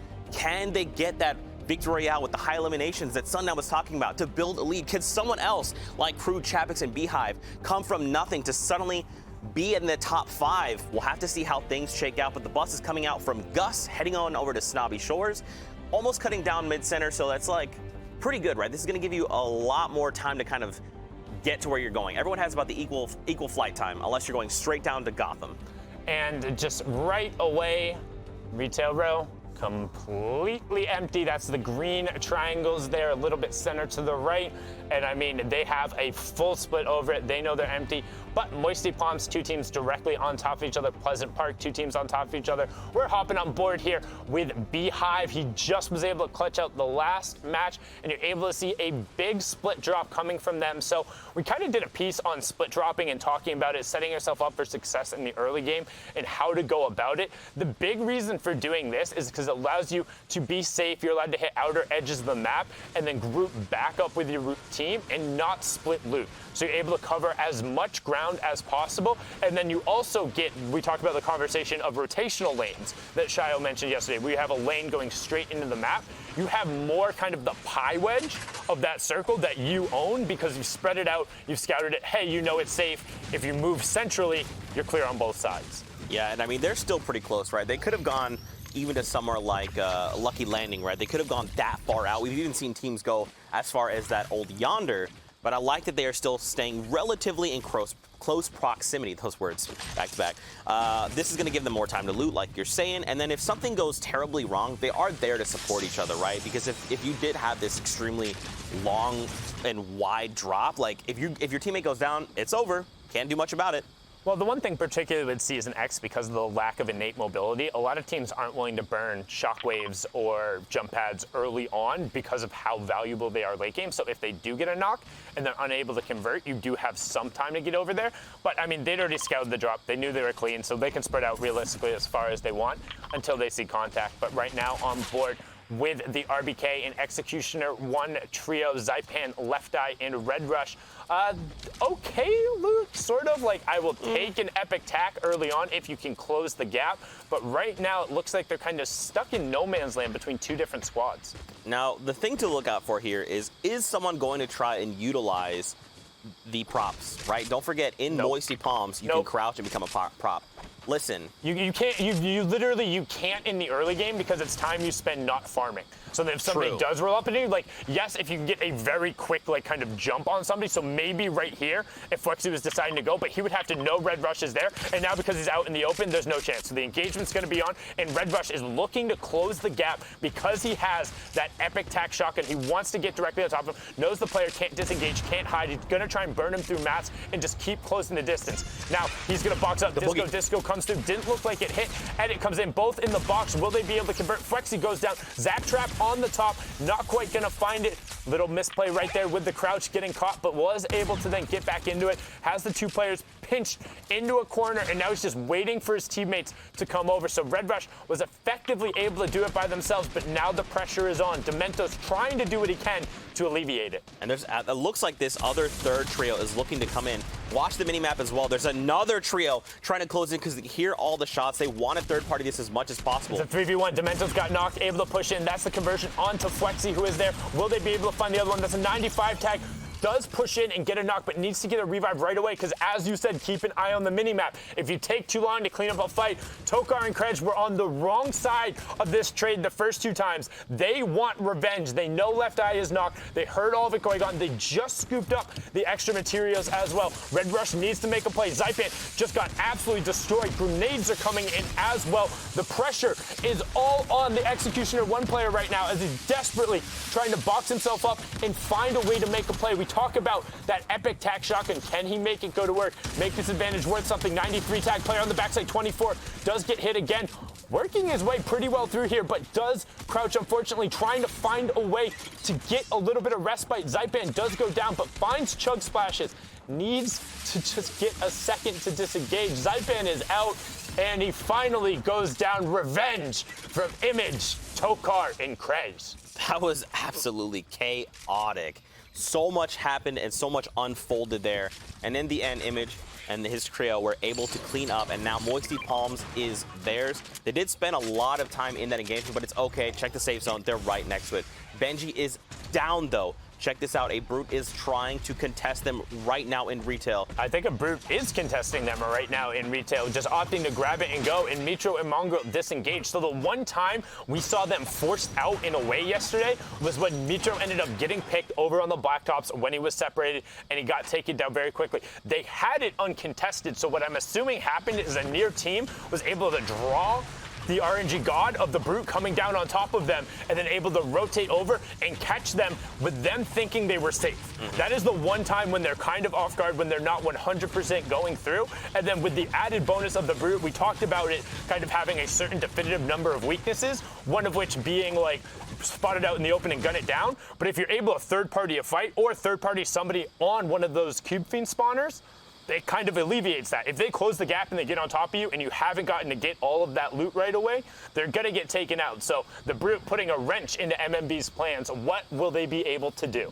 Yeah, and I mean, they had to bail the entire situation, right? Like, there is still a trio in retail that Brute is going to be engaging, but they had to leave the card behind. So that's it. They cannot get Benji, and now they have to kind of reassess. Thankfully, no one came here, and it's good that this happens because this gives them a little more time to, like, readjust and come up with a new plan of attack, right? Like, there's no way they're going back to try and get the card. It's just not going to happen. So now they have to go in as two. It's expired by this time. Yeah, there's nothing. Through. It's over, you know? Yep. And you can see still, again, trying to rotate away from the Brute herd. Kind of, sort of. You keep seeing Mitro trying to look for maybe a cheeky snipe onto someone.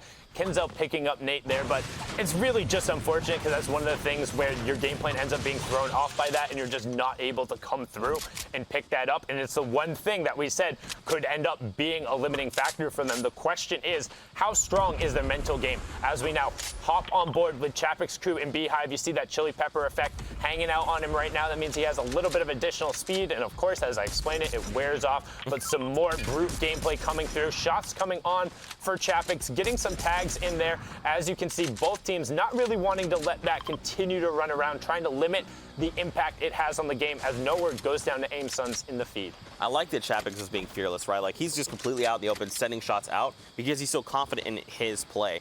Right now, it looks like they're going to potentially look to contest. Now, watch the minimap. You've already got the trio that was in the Brute. They're fighting another trio they were trying to just engage with. These guys should absolutely look to third party. Watch the left Beehive crew. They're already sending shots out. The builds are pretty dense right now, so you can't get anything in, but at least you can cause chaos, right? You can try to get them off and set them a little on edge. Daedra's there, Exo, Nyx, Frey, Deuce 1X as well. Man, what is my brain doing today? I don't know. But now they're going to look to close the gap. They have 9 grenades, Sundown. They just need to start sending these in. Nope. Hold your grenades. You think? 100%. Like, so you could just send them in towards that double fine, but like everyone has seen the clips going on of the Solari nades. Find somebody who's boxed up in wood and just wait. And as I say that, Chapek says like, no, I see 6 people. We'll just go now. He says, your analysis doesn't matter. You are irrelevant. I will just send the nades. When in doubt, as Golden Boy says, throw a grenade. Gamer's Origin goes down. Nyx goes down. They both get picked up. That's 2 elims going over for Chapek as they get pushed up for 27 with the simplicity of holding L1 and having some frags and getting in on the third party. But great shots now to take advantage of it.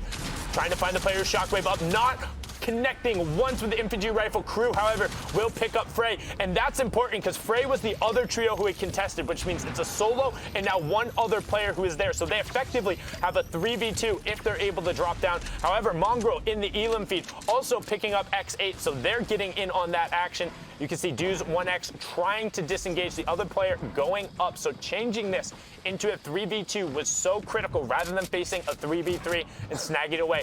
Chapix does get blocked off there, has his slurp ticking. Shockwave going up for the high ground, not finding anything right now, but the spray is coming on, so he's going to be forced back. And Chapix wanted this. The moment they started to crank those 90s, he said, let's go to the sky, baby. I would like to take this engagement. It is a 3v2 right now. Dues is holding that high ground, but look at the way Crew, Chapix, and Beehive, they're just maintaining the same tarp, trying to just isolate one of them. The Shockwave is going to put the enemy back together up on the high ground tarp, but they're just going to bring it down. They want to try and force them to fight their game. Almost had the peak shot on the shotgun there if the player had dropped down. It's okay, though. They're still going for the climb. Dues goes down with a 97 to the back of the head, and now they're trying to isolate the player. That's 152. This guy is on white numbers right now. He has effectively no HP to work with, and there you go. Raze gets cleaned up, and that is another set of eliminations going over to the trio. So now it's 36 to 30 in terms on the leaderboard. You saw that MMB was able to pick up an Elam and get the conversion over there, but that is now 5 for Crew, Beehive, and Chapix, showing that they are back. I mean, I want to talk about this team in particular. Beehive was notorious coming out from Europe in terms of being like one of the most consistent ones, as we see a replay now of Mitro looking for a heavy snipe going through and just gets beamed. Unfortunate there to get knocked and then not able to get the coverage. You hear the sniper, you can see the other bullets coming through, and that's one of the few ways where if a sniper rifle comes through and knocks you, you can't really be hanging out in the open like that at 100 HP, because a body shot from even that bolt will take you down, and I think that's what that was. Wasn't the kick of a heavy, and you know, sometimes the one bullet and you're out when you're the best trio in the world to go down like that and then a brute forcing you there, that's gonna hurt. And the question is, how are you able to now recover from that? What does their mental game look like, and who is going to be able to challenge and take advantage of this, if anybody, right? Is Mongrel going to be able to do this? Oh, he didn't even get the conversion on the Elam. Oh, that's massive as well. Every single point in this case matters. So right now, it's at minimum a 5-point spread between them, and going with the third game going on, and Mongrel getting the Solari nade in towards him. Luckily, was in the metal box, as we've talked about before, so was protected from that. Trying to double back over now and just find a safe spot, find any room to just relax, maybe get a pick, as Thomas picks off Patrick there. Right now, the best thing he can do is just try and play for placement. He's halfway there. There is 24 teams. Can he get the cheeky shot? Unfortunately, it goes wide, barely giving that person a haircut. And I mean, he's just going full offense right now. It doesn't even look like he's trying to play for placements. He sees, man, okay. Well, you know, X8, he finds the elimination. He gets the snipe out, and that is the power trio at the top. They are shut down, so they cannot rack up any more points in this game. Super brutal. No eliminations, no placement. Now they have to go back to the lobby and think about how they can hopefully fix this in the next game. Yeah, that's honestly, that's just straight tilt from the Brute. That's what that is. That's a straight tilt into undisciplined play from them, which is their one potential downfall. We've talked about how absolutely good they are, but when they do something that isn't great, if it snowballs into something more, then somebody else has a chance to catch them. We've seen it before. Then maybe somebody else has a chance for the top. Maybe if somebody can take advantage of it, as we hop on board now with another top 5 team. We saw Falcony have a great play in match 1 to push up towards the top 2, the Vic being another longtime competitive veteran, and Robob's doing incredibly well during the online open qualifiers for the World Cup, seeing his name over and over again. The French trio trying to just rotate around the safe side of the zone, as X8 picked up another knock onto Amplify. So X8 making really good use of the heavy sniper and its enabling factor right there. Especially in his good old Area 51 skin, you know? Got to make sure you full tilt at people at all times. That's the way you pick up eliminations. Yeah, that's confirmed. Fun fact: Zeke and I quite literally ran into each other. So when you're doing that run, you don't realize that you've locked your shoulders behind you. So if you round a corner relatively quickly, well, let's just say that out of the few brain cells we had remaining, there's a couple less left. That's why my brain is so frazzled. But as you can see now, they're rotating over towards the rift, trying to get the safe zone, and actually opting not to hit it and just sliding around the backside. There were rifts available up there, but not taking to the skies and giving somebody the opportunity to maybe tag them a couple times with an infantry rifle. Just going to take the safe rotation onto the north side of the zone and guarantee their safety. And right now, man, we need half the lobby to go down. Jesse's picked up there in the top left of your elimination feed. This current safe zone is going to be wrapped around Loot Lake. Falcony saw eyes on a player. Well, I'm assuming he wants to try and get this cheeky pick if possible. If they're going to stand still for a moment in Gargoyle. Watch the elimination feed, though. More players are falling. Look how compact right now and dense this circle is. Everyone is just wrapped around Loot Lake, especially it looks like some are even in the outer edge of the zero or the low gravity zone. I mean, we haven't even seen Storm Surge yet today, though, right? So we talk about dense. I mean, there were lobbies yesterday where there was like 96 people going into the second circle where one trio had dropped. Today is a veritable bloodbath compared to that when the early goings on. And some great shots coming out there from Falcony, able to pick that one up. And you saw him tag right away. He's like, hey, launch pad, going, bye, see ya, I'll be back later. I'll get shockwaves if needed, but gets a good rotation. Oh my God. The loot is so good. The loot transfer is come through. I'm trying to think who he just knocked right there, because I think that was whoever was able, I don't know, but I think that was whoever caught the end of the retail rotation, because he just picked up so much ammunition, so many launch pads, dropping the stinks over towards Illocrats and Thomas right now, but the bubble shield doing its due diligence, saying, get off of me, this is our safe space. Pepper, Camo, and Harmy on the other side. Magnus as well posted up. You got Aqua, Stompy, and Shinken over there. Rojo, Item, and Mr. Savage as well. So basically split down the middle. Nobody wanting to put themselves into that low grab zone quite yet because it limits your options. And again, with Circle 4 closing in, you don't want to go centrally as well because despite the low, with the low grab zone and the rift potentially throwing you out, you additionally want to be towards the 50-50. So Central is good if you want a consistent rotation, but as we talk about that, Stompy is going full send in the zone. Puts himself in. He's in the box. What? What's in the box? It's a Stompy. Dacarino goes down, has the other side immediately. Is going to use the Chug Splash for the white HP and then double up. Aqua gets the conversion over to push Stompy up to 55 HP, looking to try and find the other teammates and just holding a tight right-hand angle. Shinken is being pressured down, forced away by the stink from his opponent and trying to navigate the low grab zone. And as I say that, Storm Surge kicks on for the first time. If you're unfamiliar with Storm Surge, if you're above a certain number of players in the lobby, based off of Storm Circle, the current number would be 50 for Storm Circles 4 and 5. Then the players with the least amount of damage dealt to opponents will receive 25 damage every 10 seconds until either we drop below 50 players or they're eliminated. That's right, man. And I mean, they're just like you said, this is basically not a bloodbath, but a slurp bath. This is Fortnite. Sundown, get it together. All right. I said veritable, which is a comparison, but yes, right, I agree. Sure. Slurp bath just sounds funnier.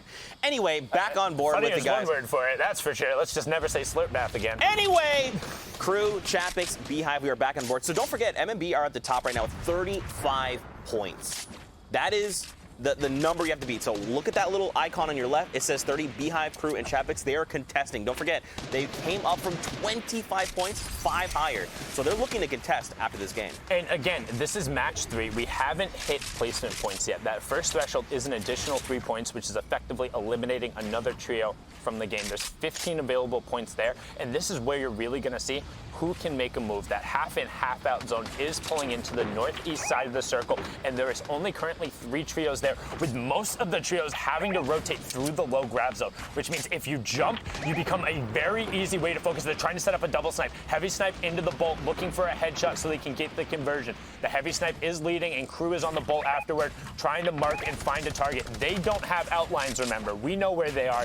They do not. They're just looking for any movement behind, and now they're going to look to set up a shockwave. You can see him trying to line it up, make sure everyone is there. You jump on top of the edit. You're sure you're in a straight line, and then please jump at the same time. Don't get split. Nice. Yeah, that was a pretty good one. Pretty good, and they're not that far apart. Can reconnect via builds. There is a shield bubble gone defensively. Look at this. Chapix gets cracked and full eliminated right now. They're trying to crack back if possible, but there's so much action, and it looks like Crew and Beehive were able to reconnect, but absolutely brutal that Chapix gets picked off. He must have just tried to build up on a team, and they were ready to respond. He ended up directly just inside the box of Fledermois. It's kind of what we saw happen to Mongrel last game on the other side of that, where you end up in the same box, but they were on the beneficiary of that, so a little bit of revenge coming over their courtesy.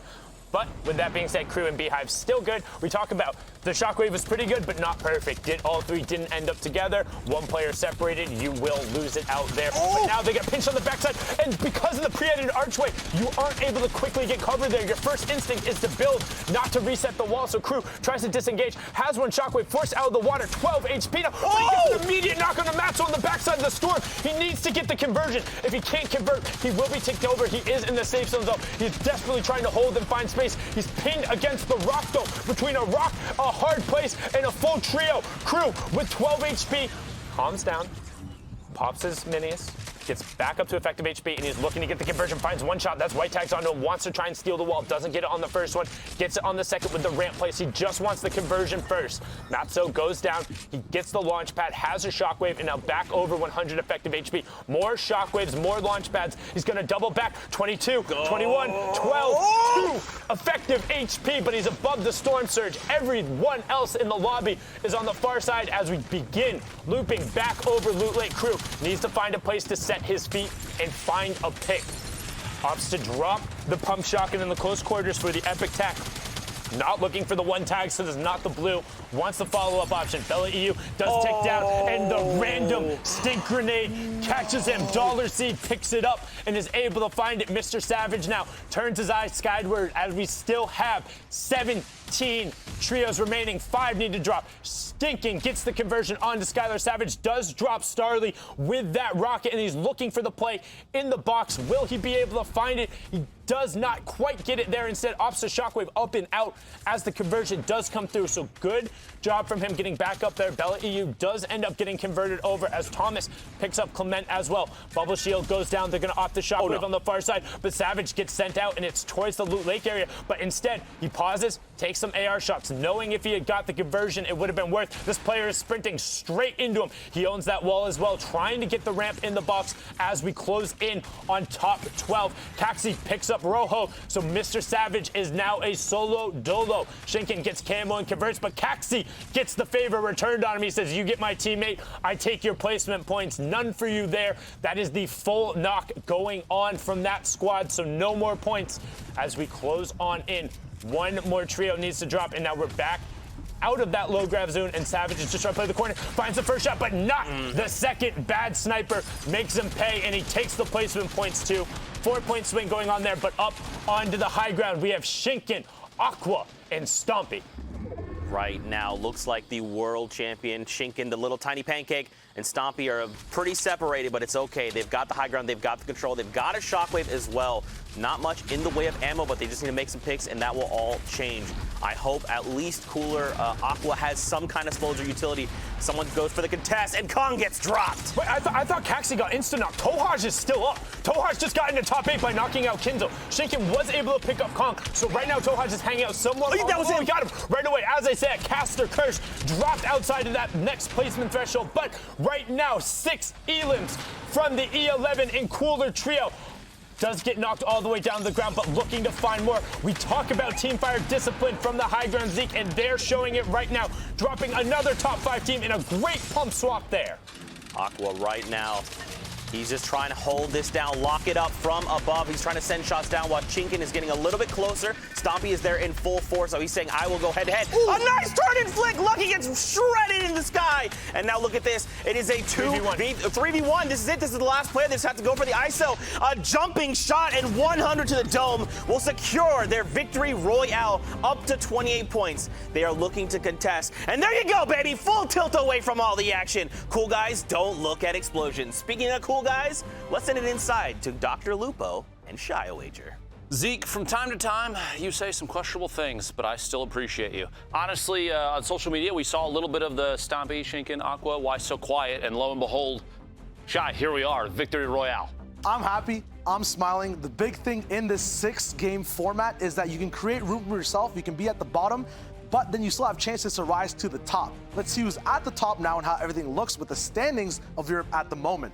So far, we've got Okay, an entire new team. Okay, the Vic, Robabs, and Falcon Lee are now at the top. Benji, Mitro, Mongrel did have some rough time in the early game, now dropping to second. They still have the most elims tied for, actually, in the whole region, 17. Lupa, what do you make of this board? Honestly, what stands out to me is the fact that right here in third place, Crew, Beehive, Chapix, that shockwave at the end to clutch that win was so good. Solid enough play, puts them up here into third. I love seeing them climb up the board like this, but I mean, at this point, it's still anybody's game. We still have a ton of matches left. We're only halfway through, Shy. Yeah, one big thing to point out, Chinken, Stompy, Aqua, I believe just had 2 points. Now at 28, and have a Vic Roy as well. So for tiebreakers, that is huge towards the end of this game. We're just halfway, as you said, right? So anything can happen at the moment. We'll see at the second page, hopefully we'll see if anyone else is up for contention right now. Looks like the top 10 have a 10 to 12 point difference. 10 points as well off of 20th, right? From a 2 to 28. Being at 10, that's a big jump up as well. You want to be on a bigger stump a little bit. So once again, the experience you make from your games, speaking of experience as well, the experience you have from World Cup, right? Knowing how it means to lose, how to be behind, because Aqua had kind of a different relationship with winning, right? Duos did very well, solos kind of near the bottom. So he knows the actual, experience of that 100%. Whole breakdown. We'll see a package now from that game breaking down the Vic Roy, a bunch of other things as well that happened during it, early and mid. Let's jump right in. Here we go with the replay. So right now we got Chinken, the star trio of that game, up on top on high ground. This is where they operate.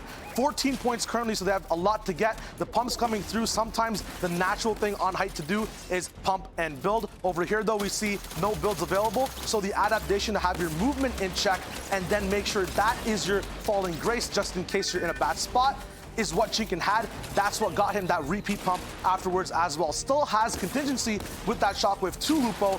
No heals available at this time. What is he focusing on here when he's dropping down?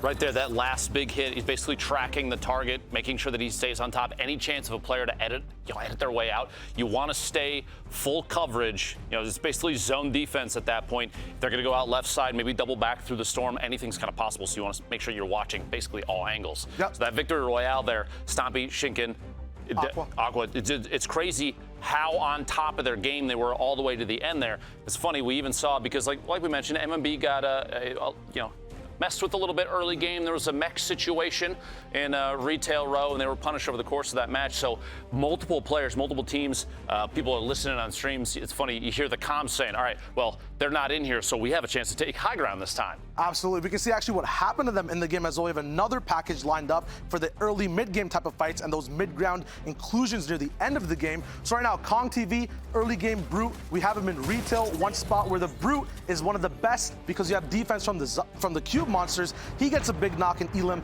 on the star trio. Chapix rolling in. We saw that 9 nade Sundown having the conversation with, are we going to use that for the solar nades? Or are we just going to use it to see if there's a trio there? They pick the ladder. They get amazing shots in. Mitro kind of caught out. This is the issue with mid-game rotating. If you're coming from such a big POI spot where everyone has different timings, you gotta get split up on your walk. A snipe comes through, no shield, unfortunate. Crew now jumping straight back in. Not only can the man use nades in his trio and respond to them, he can box fight too. Tac shotguns in there, always following up. Once you're engaged, you'll notice he's not switching off of that bind whatsoever. Builds, replacing, not needed. Just expect an edit from your enemies and get it done. This is very interesting. Mongrel gets a snipe down on X8, and then way later into the game, or just shortly after X8 gets picked up, he can come back and actually respond with it. We'll jump back to that clip real quick. Chapix right now is in the game as well. We saw him those awesome nades off earlier, but he can also build fight near the end. Once again, Chinken, he tried doing it as well late game, didn't have the builds up. This is the snipe I was talking about. X8 tracking Mongrel, not the easiest snipe in the world, but boom. That's how he gets taken out. Revenge from getting knocked back up. Insane storylines that can affect even the end game of the entire server because Mongrel plays it so differently compared to Stompy, Chinken, and Aqua. Stompy on your screen now, no more utility left, so we'll jump over to Chinken, who does have that shock. How he kind of moves around when he has utility, you can kind of expect to use it, you can kind of set things up, but you can just go to a different page in your playbook immediately when you have so many options on height and break down everyone else in the server with your bullets. Especially landing in on height and trying to do that on mid-ground, you don't have many aerial builds around you. You have to land first before you can place walls. You pick the wrong option, you get knocked drop down. Aqua, this is him with the infantry rifle now. Just because it doesn't have that much pressure on builds repeatedly over and over again, doesn't mean it can't do damage, doesn't mean you can't be dynamic either. A big pump once again on X8, right? We see the food chain going all the way to the top. You got Mongrel to X8, to Chinkin, passing the torch all the way to see who can actually win. Then once again, we see that play breakdown. Big pumps is kind of the theme of this meta at the moment. You have that one close range weapon, you have the utility, then you have that AR to apply pressure to open up to use those pumps and utility. Lupo, this is once again amazing. You've cast a little bit of Brazil as well on the back burner of yesterday's games. Very cool drop downs, very cool aggressive plays, very similar. And honestly, watching this kind of situation, you are seeing players delegate positions and roles. Here, Aqua, the ultimate high ground, looking down from above and applying pressure to the builds as Shinken and Stompy are making moves down on the low ground. That delegation, taking ownership of it, but still being aware enough. Aqua, the flicks up top and hitting, like you said, the theme, the meta right now is big pumps, 100%. When you hit those shots, you land them, you know you have almost guaranteed a knock if it's over 100 damage. You have players follow through, especially with a full trio up. Right here, taking ownership of what's left of the circle, still maintaining elevation, little drop in, the follow through on Tokar. Nebby here trying to push his way out. You got players basically stacked up on top of each other. Even if you don't have that ultimate high ground, even if everyone is sitting on top of each other, the awareness to make sure you're looking around, watching all your angles is so key, and these players do it every single time without fail. Yep, and the contingency plan is always to just make sure you have that close range fight at the end. You're always online. Even in mid-game box fights, the end game is a huge box fight, right? So you want those close range weapons. You want to be able to confirm all the pressure you've got on with the game so far and your lair when you're moving around in your tarp. It's just amazing play, dropping down from height or trying to secure your placement near the end of the game. Europe is at top and at peak right now in performance. I'm going to say it. Some of these European players are psychos, man. There's how aggressive and over the top they are. Speaking of which, I want to see more aggression, more over the top pushes, and some crazy snipes. And to do so, I'm going to throw it back over to Zeke and Sundown to get back into the games. Don't worry, no slowdown here. You know, when you said psychos, and speaking of psychos, I thought you were going to say, let's send it over to that psycho Zeke. And I was going to be kind of offended, but like kind of also like, that's a nice compliment, you know? Not everything is about you. Okay, that's not... I thought you were going to go with, it was a reference to the fact that Mongrel has been rocking the Psycho skin recently. Okay. And people have been like... You were just one step ahead of me. I'm sorry. But it's all good. As you can see, the bus path is going from southeast to northwest, slightly northerly clip, so decent... drops for anybody who's on the north side. Anybody who's going to Frosty or Hamlet has a bit of a glide to go, and it looks like, again, retail in that right-hand side just a little bit with the light blue, I believe. Sorry, I'm colorblind. They are uncontested, and as long as a brute doesn't come through and rain on their parade, we should be seeing them leave slightly more efficiently. And even look at Moisty Palms, a hot spot there. You've got teams going up to Sunny. Looks like some places are going to be a little bit contested, but for the most part, a lot of these trios largely uncontested. We see the world champion Aqua, Stompy, and Tashinkin, the little pancake. He gets the scope there. He's trying to line up the shots. The 26, 326. He drops the player before they can set his little toesies on the map. Can he get a second? No damage numbers. They will touch down, but they are not in a good spot. That's so scary. One shot. The patience. Oh, no, he's fine. He got builds. He's good. This is a world champion we're talking about. Can he get follow-up? Nothing else. The player should be able to exit out the back, but the reason why this is scary, despite there being 11 bullets, 2 is the minimum if you can get 2 headshots, right? But 3 or 4 will be able to get the tags out, and then Stompy now has an angle, and this is what happens when you're against 3 rifles right away, but some shields were ticked over there, so they see the blue tags, they're like, all right, we don't know what he's got, we're just gonna try and keep him pinned, keep the angles on it, and eventually close this out. Stink going down now, and Scalar gets picked up. That's 2 for 2, so 2 knocks being down, but haven't quite gotten the conversion just yet onto the next one. He's gonna be able to pick that up, pushing them up to 30 points, and I mean 26 in the last one. They're right up there now, Z. I mean, man, I'm just so impressed with Aqua using those rifling skills, showing us all why he is a world champion. Now, Stomp going to go over, pick up some of the loot. There wasn't much there. The other thing he's going to have is that drift board if he wants to take it with him. That's going to be a nice form of rotation a little later on. But check the minimap. These guys are by themselves. Look at this spread they have. A lot of loot that they can kind of get out of Frosty, and then if they want to rotate out, they could. And they're looking to try and track down that last purple triangle you see in the bottom right of the top left screen. But flipping over to the other side, we see MMB uncontested in retail, back to the game 1 and 2 strategy. So they should be a little cleaner there and are rocking the Psycho skins with the butterfly wings. What a great combo. It just looks so clean. And you can see already loading up extra big pot in there, extra 2 shockwaves. That obelisk is about to go down. I mean, they're just rotating through. Yeah, man, they're going to get to spend a lot of time farming up materials, farming these pylons for potential gold weapons and utility items. On the minimap, though, you can actually see there's a trio just there to their left, Kiryachi. And look, an incoming brute.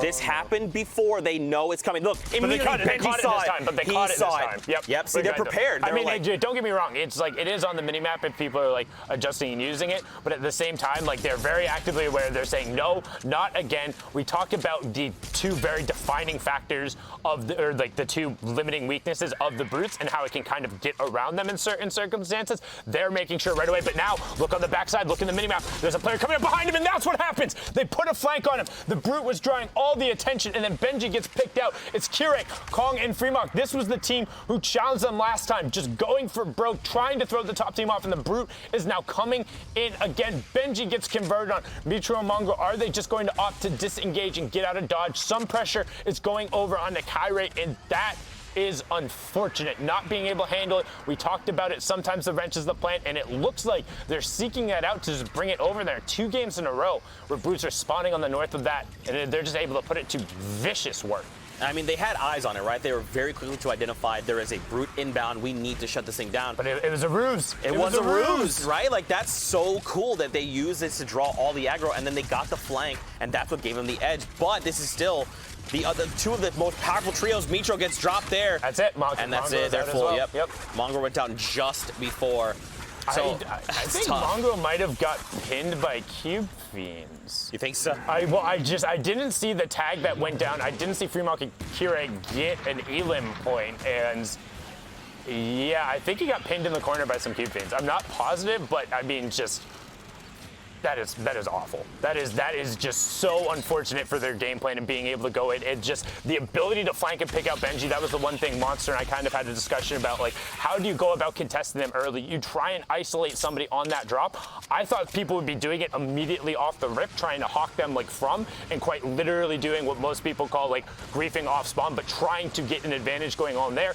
Instead, what they're doing is they're taking their usual drop in the 2 games they've gotten a brute. They take it in, the advantage that gives you, they brought it over. This time they're trying to be aware and instead use it to try and flank around and now closing in on that other player. We're gonna hop on board now to our current leaders, Falconate, the Vic, and Robabs. Driftboards over by Haunted Hills, setting up the position. We'll have not too far to go as the zone is actually right on the edge of them, so they're sitting pretty. Yeah, they're sitting on the little mountain there, just over Haunted, so they don't have to do much. The old castle has slowly been decaying there. That you see on the minimap, we've got another trio not that far away, but this is a whole, you get to see the whole map. Shout out to you guys, observers. Very well timed there.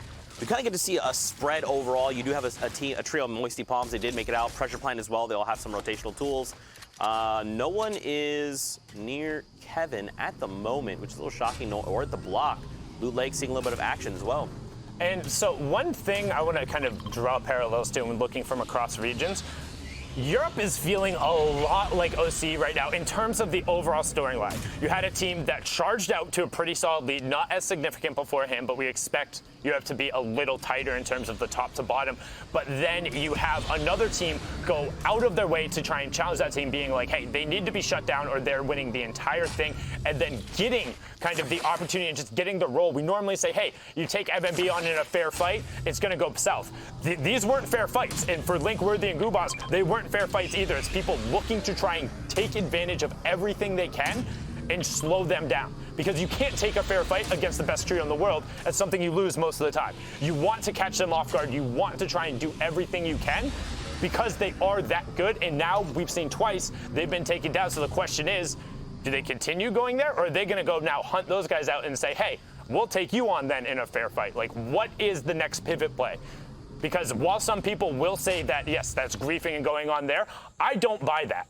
It is a battle royale game. You're playing against the other best players in the world. Everyone earned their chance to get there. If somebody decides to fight you, you need to be definitively better than them to get out of the situation. And if they're enough to stall you, then they're enough to stall you. And at least, again, that is my personal opinion on that. But in a game where the goal is to be the last one surviving and then you score points by eliminating your opponents, like, go eliminate your opponents and take some fights, man. There you go. Just eliminate them instead. Don't be eliminated. Right? I mean, like, go. But like, if I'm MMB, right? Like, in my head, I know if I go and challenge those guys, like, I would say they're better than them. Yeah. Right? So you it's mean like, why are you letting them get the drop? Enemies. Right, exactly. Yes. Like, well, in their heads, they're better than everyone, right? Correct. So it's like, why wouldn't you now go and challenge them? Why give them an opportunity to get the drop on you a third time if it's gone successful twice? That's the reason they go retail anyway, is to limit the factors where they could end up having poor early games. If you have poor early games twice in a row, what is your next play? As Andretta is able to find a great pick right away with a recently unvaulted silenced assault rifle, which I know you're a big fan of. Oh yeah, dude, I've missed this weapon so much. Just being able to keep it quiet but still land those first shot accuracy shots. Can he? Okay, he did not go over the wall, but that's okay. Andretta is going full send right now. Going to take a moment to pop a bandage and just let him know, hey, you hear this? I'm so wounded. Oh, please. Go ahead and engage me. Andretta's ready to go. He's either going to get the HP or he's going to make them fight him now. This is a 2v3 as well. Like, Paytech and Andretta are taking this when Ritz has already been knocked. They're being the aggressors here, just trying to force a 2v2, knowing the other player, if he has been picked up, is on pure whites. Does get a tag there onto him. They're trying to get some form of defense right now. The other player gets a flank, but a quick flick from Paytech, the competitive veteran, already goes down in a better jump in from Andretta to pick up temper. They take the 2v2. They get the conversion, but Paytech is in shambles. No extra HP, very little mat. So this was two teams who were struggling to rotate away from Hamlet. We talked about how the bus path actually kind of has an influence on that. A contestant coming in Hamlet and then having to do a slight rotation because you're late and two people fighting each other means you end up in this situation where you're fighting with effectively not the resources you want, and then you get forced to make a decision and it doesn't go your way. And again, shout outs to them for just saying, you know what, we got the drop here. Let's go ahead and full send it. We are 2v3, but it doesn't matter. And it just goes back to that confidence factor you talk a lot about. It's like, if you just know you're better than the other person, it doesn't matter what their name is, doesn't matter what their stats are, what their earnings are, none of it. You just have to say, I have to just be better than whoever's on the other side, and you just have to do that. Well, and that's a big thing coming from a lot of professional players, whether it is video games or professionals in any one of their fields, right? Confidence is key. Like, people talk about, like, fake it till you make it and all that, but, like, if you're confident in your ability to do something and you believe you can do it, that is a step towards being great at something. Nobody is ever, like, great at doing something and sitting there being like, oh man, I'm really not good at this. Like, this is kind of rough for me. Or they're not passionate about it. Like, the people who are really at the top are confident. It's not some people are like, oh, like, you're cocky or you're arrogant. It's no, that level of confidence is part of the reason why you're up there. Because the second you don't think you're better than somebody, and the second you're kind of doubting yourself, that creeps in. It creeps into your instincts, it creeps into your reactions,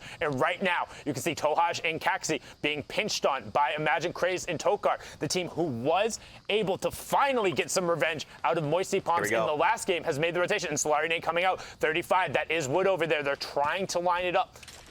Will they go? They're waiting for the bubble shield to fall. They don't want those splits to come through. It is brick and some metal, so Tohaj and Kaxi might be fine, but this is 5 targets going through. First round of nades, pop off, but nothing doing. Still waiting, and then Nikevo. This is a lot of teams. Yeah. Oh, yeah, here we go. They're going. Explodes are going off. Tokar and his trio looking like they're in the red zone right now. And what was the difference? Tohaj and crew built with metal, the top built with brick. We talked about it yesterday. The metal will save you. Having one round of metal is worth it in the mid-game if you don't want to get Solarinated. Great push from crew, finding the pre-edited wall right on the edge of the bubble shield, able to take this fight cleanly, but now getting flanked by the opponent, trying to disengage back and say, hey, reset. We got the pick. We're way above Storm Surge. And there's like 6 different trios in this corner. This could prove to be truly chaotic depending on how all of these trios want to do this. Because look, there's a trio all the way on the left on the little mountain. There's even one trying to peek into the left. You've got one on the mountain posted up. more north, like there's so much action. And right now, Crew, Trappist, and Beehive, they're in the dead center of it. There is a Stinker slowly eating away at their HP. He does have splashes, but he's taken so much damage. It's okay, Crew. Take a deep breath. He's on the edge, hiding in the little alcove right here. Legit chilling right now. He's trying to get back to his teammates so he can use those splashes, but he realizes they're under fire. Trappix does get down in the spray, but Crew drops out and he drops straight into the meat grinder, going down there. Elimination through Tohaj. That was him getting the conversion over that. Kaxi and Tohaj got the one Elam. They're trying to find more just on the other side of the bubble shield, waiting for it to run out. Will they be able to find it? They see, Yoda had to reload. That's so unfortunate. Drops another stink over there, but very good job putting the pressure on and able to convert. And there's 1, 2, 3, 4, and one had just dropped. There's 5 different trios, and one opted to rotate. So the team who's all the way to the top left says, we see that shenanigans. We're going center zone. We want no part of it. Daedra gets Zimmy. Kresh also goes down. So the Gamers Origin trio is right on the other side of that. Tohash is using the stinks to force him out, and he gets Beehive as well. Fantastic use of the stinks in the close quarters. And I mean, again, we talk about the stinks being a great way to force people out, but when you have that many and you have limited options, sometimes you're just forced to take the damage, opting not to burn the chugs, and it was enough. Very well played from these guys, and doing it not in their typical fashion, going for placements. They've been all about the elims today. Oh yeah, man, look at this. Nyx, Daedra, XOXO, they're trying to go in right now. The shots are ringing out. Nyx goes down there. Unfortunately, Daedra picks up Kretch in the crossfire. Watch the elimination feed. They got Nyx it. picks up They Image. converted, and Tokar had already been down, so Gamer Origin should be fine. No conversion going on. Tohaj should have heard that on the other side, but there's still one other solo player around him. They were hunting for him as that fight went down, and now they're just opting, you know what? We have tons of mats. There was like 4 different fights that went down. Tunnel into zone, and we'll double back when we can. Heavy snipe comes through, but no tags going on. As we look in the bottom right-hand corner, that driftboard rotation tech coming through, waiting for the timing and getting themselves in safely. Boxing up on the top levels with what, Zeke? Sorry, say that again. Boxing up on the top levels with metal to avoid the Solari nades if they come through. Yes. Sorry, I thought you were talking about something entirely different. You're all good. I'm also thinking about I was trying to give you the layup, and it's just I threw it up there. That's my bad. I slipped on that one. The banana peel was it wasn't your fault. It was my bad. It was a bad alley-oop. Turnover on my fault. But now, hopping on board here with Aqua, Stompy, and Shinken. It's okay. It wouldn't be the first time I fumbled the ball today. But enough sports references. This is Fortnite. This is the grand finals. Game number 4, just entering the back half. And right now, it is anybody's match as MMB were forced away from retail and taken down second match in a row by the third-party brute. Daedra gets absolutely ripped down in the bottom right-hand corner. No HP, no shields, and now 3 different trios pouring shots into him. It's crazy because the Gamers Origin trio were just trying to like disengage, and then the trio up here, which looks like we have 10 nades over on Aqua. He's looking to send some of these. Wait, did he actually get one in there? Box is open.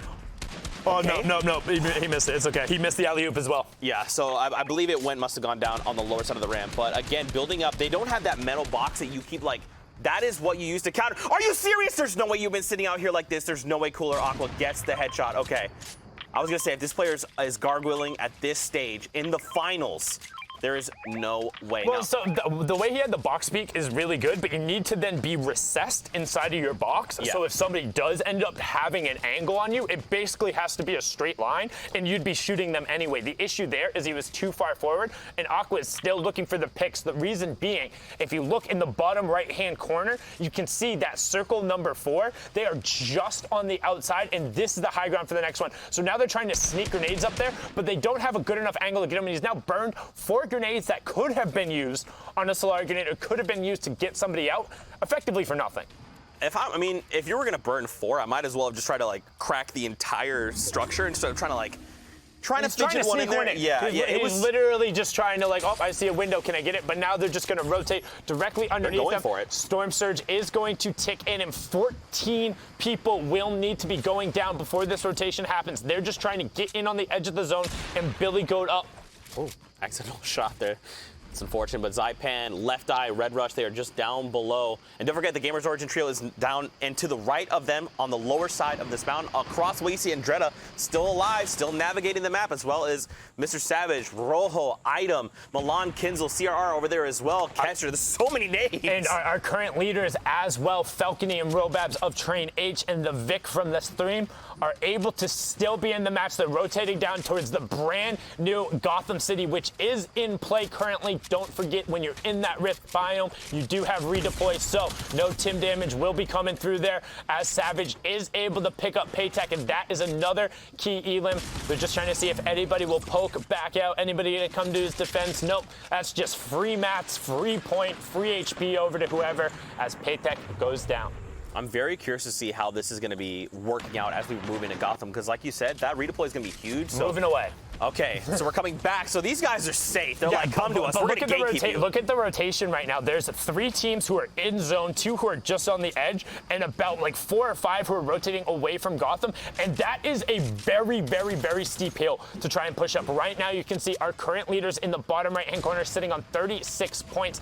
Item, Savage, and Rojo, for reference, had 31. You can see Bad Sniper picked out of the sky by Marcus. Clement also going down. Camo going down to Harmy right there. And a great shot from Falcony to turn that one out. 4 HP left, gets the Siphon, needs to back up so he can pop his minis and just reset down to 52 players. Again, 2 more need to drop as Storm Surge is still ticking over.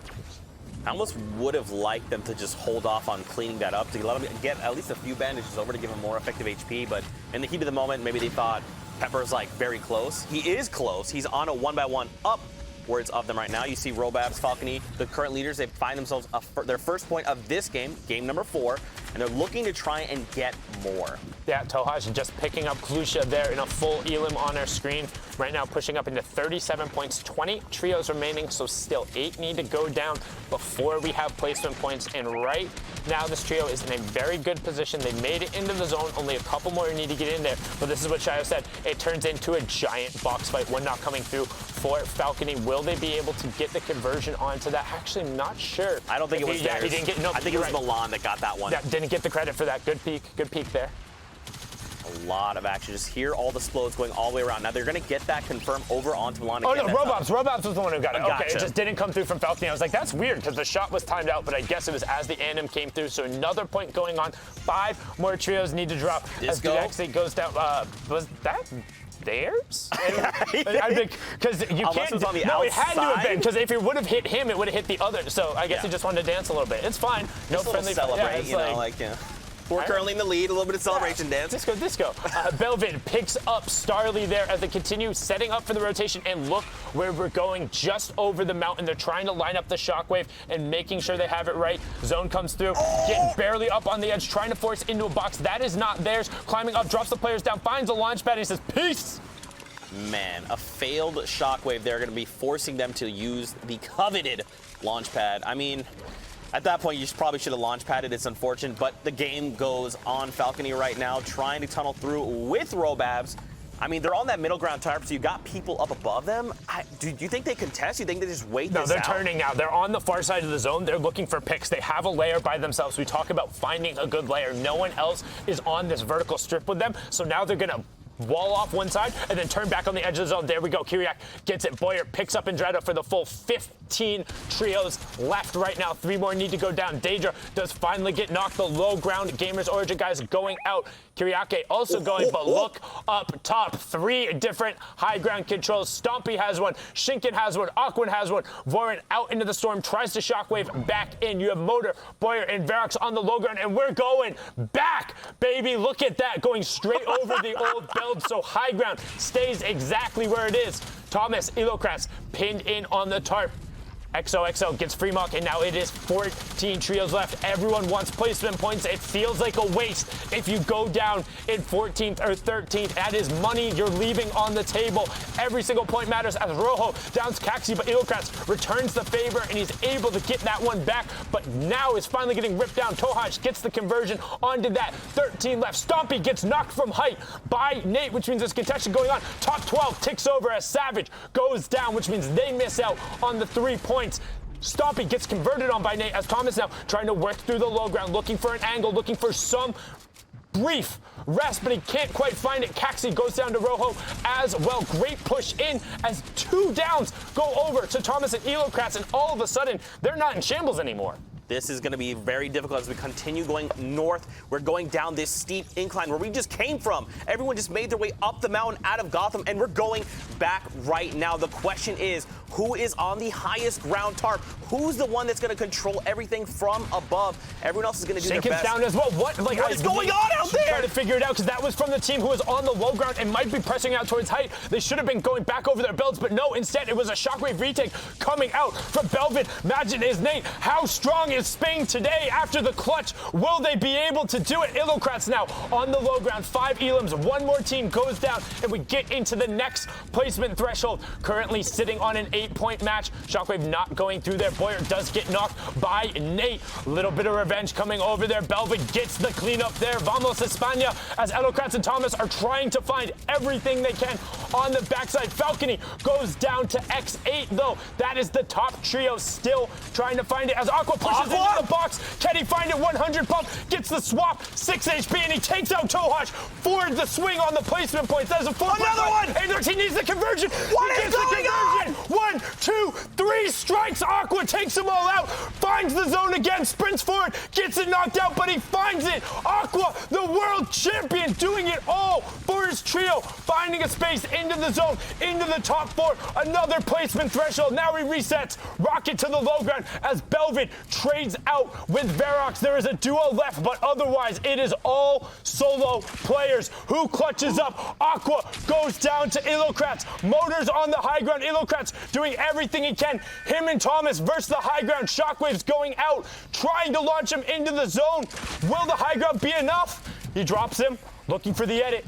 Thomas and Ilocrats, they want it. They want all the points that come with it. They want 24 here. They want to be in contention. Traps go down. He jumped out of the trap! And he got it! Thomas, HD, 9 eliminations. 15 points for the victory now. Pushes them up to 38, and all of a sudden, we have a battle at the top. Lupo, what is going on? Yo, I told you they were psychos. I said it. That, like, what? Shy, what did I just watch, dude? The plays, the stories, the race, it's full throttle in the European region on the back burner side. This is absolutely crazy. I can't even fathom what's going on right now. Hopefully standings can show us a little bit as to what the context is and how everything looks on the scope of the region. The point exchange and placements that came through as people were eliminated makes big shifts across the board. Falcony, Robabs, Vic sitting up top. No victory royales, but 21 elims and a solid high average placement puts him at 48 points in that first place position. But right behind him in second place, your pick for the win thus far, Shinken, Stompy, and Aqua with an insane set of eliminations out in the storm. Getting the siphons literally down to the second to stay alive makes his way all the way back in. 19 elims, 1 victory royale, only 5 points off of first place. Yep, I see 3 different types of wavelengths here right now, right? We have that goal for the victory royale, play late game, Aqua trying to do it. Every time they get W keyed early, that's when things go wrong. That second wavelength, the W key, right? Go for high elims. We see people near the bottom, right? We got 9th place, 20 elims at the moment. That's also a wavelength going forward. Then you have the consistency. Vic, no VRs whatsoever, playing their mid ground, playing for any type of advantage you can see, right? So in terms of these 3 types of wavelengths, Lubo, what do you think is the main wavelength to be on for success? For me, if you're looking for higher placement on the overall standings, you have to remember a lot of these, even we saw in qualifiers during the heats to get into today, players were getting knocked out of those top 8, top 16 spots because of tiebreakers. One of the things that's gonna put you closer to the top and make you give you those tiebreaker opportunities, consistency for the late game. You play for positioning, you get those eliminations on rotation. The more victory royale is going to be the most important thing there, and it's going to push you higher up on the leaderboard. So if you're right on the cusp of getting knocked out and not qualifying for the final day, my opinion, playing for that late game, playing for the victory royale is going to be honestly the most important, the strongest wavelength, like you said, to stay on. Climbing up the board is your goal. absolutely, play that end type, the thick part of the format where all the points are. We can actually throw back to a replay, a nice package to see exactly how these wavelengths apply. Look at Aqua, right? The bottom side is playing for late game, but has that W key mentality when things go wrong. This is where all the points are, in the elims. First shot coming in gets the elim. This is the most important part though. When you get knocks in the storm, if you don't confirm them, you don't get siphoned. Instead of looking back, not even assuming he knows if the person is part of a team near him, he just goes for as many shots as possible to make it so that even if anything, he might be able to, secure a placement point out. So insane run by him. It's just like swapping those wavelengths too is just something these pros, these top level players, World Cup champions are doing today to win those grand finals. He is terrifying. I do not want to end up in a game against him. There's a reason that he's in EU and I stay on NA East. Thanks. Now, that being said, we have more coming up, but before we get to that, we're going to throw to a quick break, so don't go anywhere. If you need to go to the bathroom, do your thing. Swing on back here. We will be right back with more action from Europe.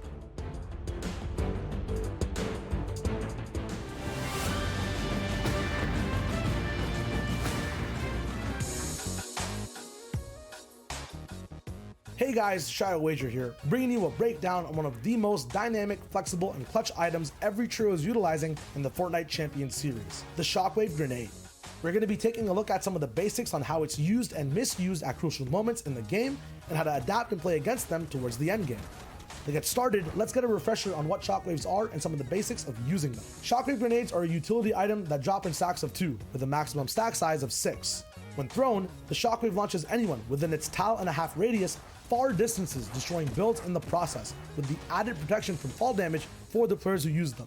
The most effective way to gain maximum distance is to time your jump well with a shockwave right below you, angling yourself above it for higher vertical movement, or towards the side of it in midair for horizontal coverage. If you do use a shockwave to rotate through builds late game, you will only be able to go through about 5 layers of wood, brick, or metal before you come to a stop.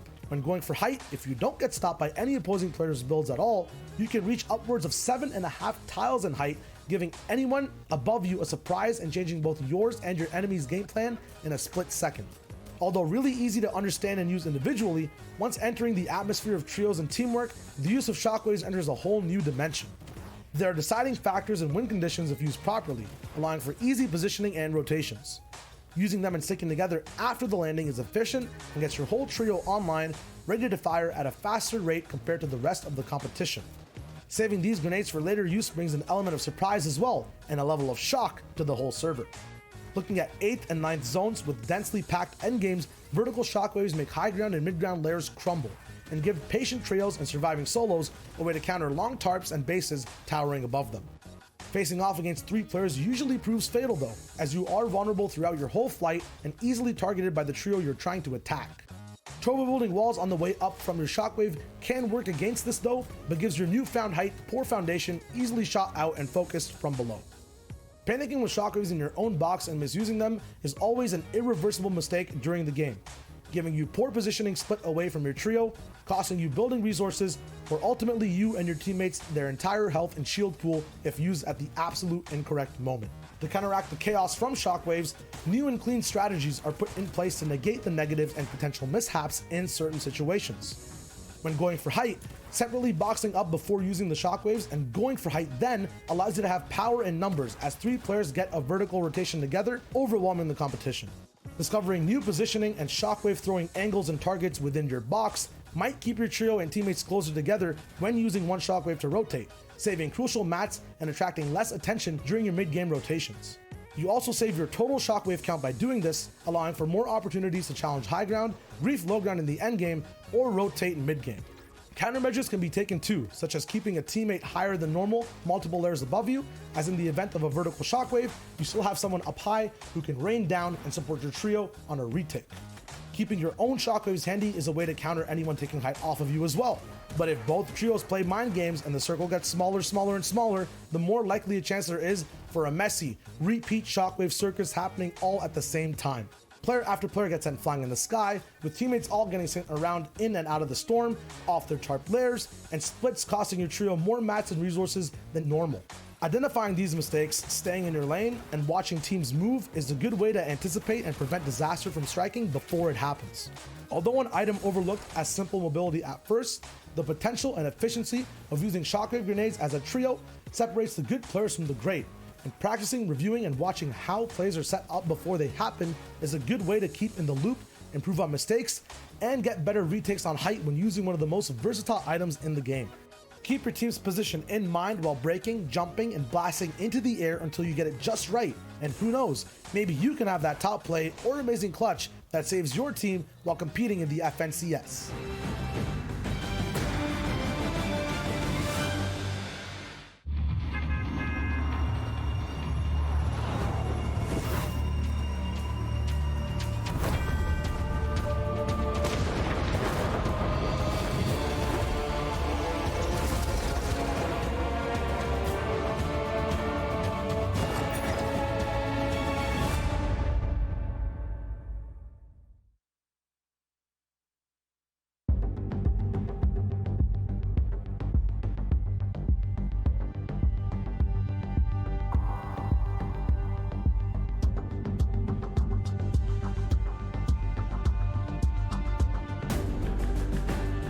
All right, Fortnite fam, we are back and we're getting ready to hop into game number 5 of Europe. Now, I'm not going to hold you up too much longer. We need to see how this all ends, so let's get Monster D-Face. Let's get Shy Wager in the game. I ruined it. I'm walking away. Bye. Zeke, thank you so very much. We love your rambunctious energy.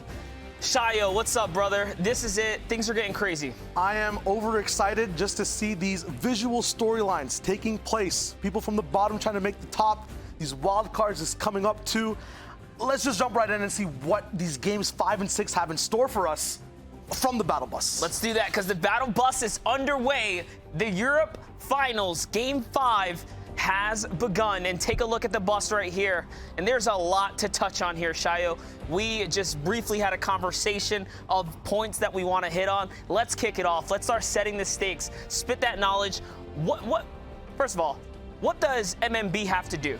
All right, so MMB's big problem right now is kind of what Aqua was facing in the beginning, which is off the drop, right? Off the cuff. How are these guys going to survive retail? Are they going to go to retail? Because teams see that they have it free, they're adapting now. They're rotating off their drops a little bit earlier. They're getting third party.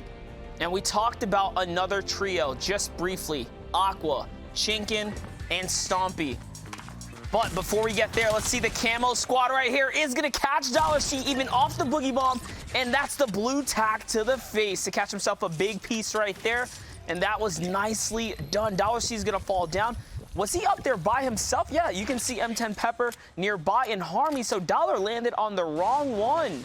Yep, we were talking about MMB adapting, but now every trio is trying out different things to try to find an edge, right? It's grand finals. The big thing to actually touch on is that every placement kind of matters for the overall prize pool. Yes. So you are trying to go for that top spot, the first place, but if you're 20th, reaching 10th is a big jump in terms of prizing. So here we have a little look at the back of the map here, the northeastern side. Klusha, Elo Kretz, Tomits HD with a big performance from the previous game, clutching up in those final moments. You saw the rocket launcher coming out, targeting those high grounds, making the shots, throwing the traps down, showing that he has what it takes to pull through and really dig deep in the final moments. One of the kind of like underdogs, the dark horses that we spoke about leading up to this point here, and really performing and not letting us down today.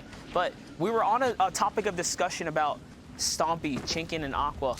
They've adapted. They've shown that they can actually be flexible with their landing strategies, and we saw huge success in the early game last game. Yep, we see counter drops actually becoming and actually being implemented into play off the early game. The first 2 drops they had didn't actually go really successful, so now they're switching it up. Kind of like how Camo, you see on the bottom right now, is scoping out maybe where he wanted to land, maybe exactly what the other trios are doing around him. It's less about playing your own game. It's more about adapting to your game at hand and the other trios around you. No matter what skin you're wearing either, Batman, if you're a little bit more frosty in the south side, it's always just about gaining the information around you, playing off of that rather than just thinking about, hey, what are we going to do endgame after we get this loot? That's right. In the first game, we saw Camo fall victim for being by himself. This time around, Harmy sticking close by his duo or trio here. Pepper is off in the distance, though. Will this come to backfire. Amplify, Maso, and his trio, dude, they've been having quite the performance this weekend. They performed so well in their heat,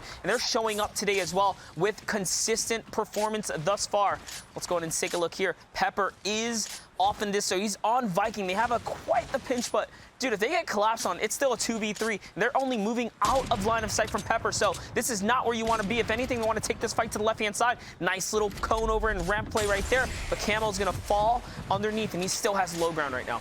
Yup, right now at the moment as well, this is kind of like insurance versus strength in numbers. Very nice disengage as well, playing for that insurance. Not only do they have individual shockwaves in their inventory, kind of switch up the game and how it's played in the fight. We have Pepper all the way up top, kind of the overlord of the situation, looking and seeing, hey, I'm the playmaker here. I got the playbook. You might want to back up. You might have someone on top of you. So very smart disengage. Only 2 games left, Monster. And that's what I wanted to talk about, right? We saw Camo going to the right in that battle, and that means he's only getting out of line of sight of their Overwatch, their Pepper up on the high ground right there. So now that he has that angle, he can really come down and ping any of these guys. But looks like this trio wants to make a push here. They're going for the natural high ground. The shockwaves are coming out, and suddenly they're burning through very valuable utility here. You don't want to waste your shockwaves this early. It's a blessing in disguise to even have them to kind of lead up, and just to burn through that right now has got to hurt them. It's going to hurt them in the long run. Yep, you talk about it as well. They're burning a lot right now on defense, right? Usually we see all ends off the offensive. You can clearly see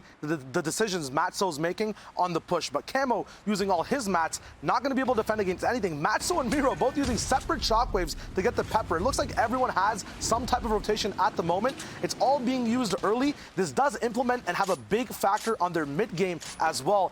They might have to just commit to this fight straight up and then think about everything afterwards. Well, now look at this. The angles have changed. A lot has changed. It's looking a lot better for him now as Camo turns the tide here, goes in with the shockwave play, is going to rip apart the shield here, but there's still a little more. Not anymore, though. Mats is going to get taken out right there, baiting them into the valley here, getting out of the line of sight of the third party there. Now, can he land these shots right here? He's actually out of material. He hasn't actually gotten the siphon either, so the point is still up for grabs. Camo's going to get traded out, and now suddenly the tables have changed. Harmy's down, Pepper's by himself, and it's a 2v1 situation here, Shayo. What is he going to do?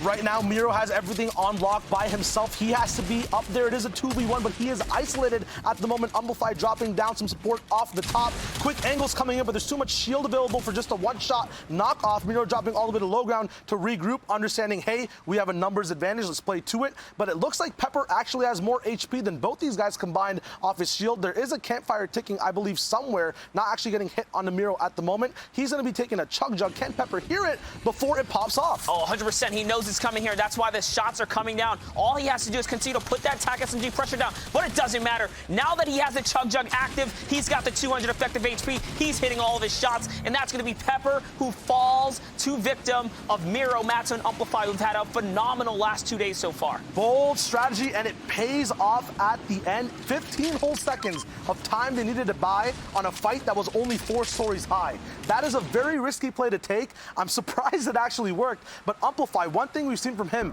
time and time again, unorthodox strategies, risky calls. Oh my God, Monster. But wait a second, I literally just reviewed this in the previous game, seeing from the Twitter angriness coming out of this trio right here, because they were taken out. They're getting dived on by this squad. This squad has come in with different strategy, and it looks like they're trying to bring it to him, but there's another trio rotating from the distance. MMB is not getting a free pass today. Squads are not having it, so Mitro making the plays in the low ground here. Karashi Kong and their third is up top. Out comes the shockwave play, beautifully done. It's going to allow them to take that high ground. There's someone nearby. Can Mitro win this fight? We saw him lose the previous battle, falling victim to a trap play indeed, and now he's out of builds. He gets collapsed on, just showing that Karashi makes the better of him right here. Mongrel still in the running though.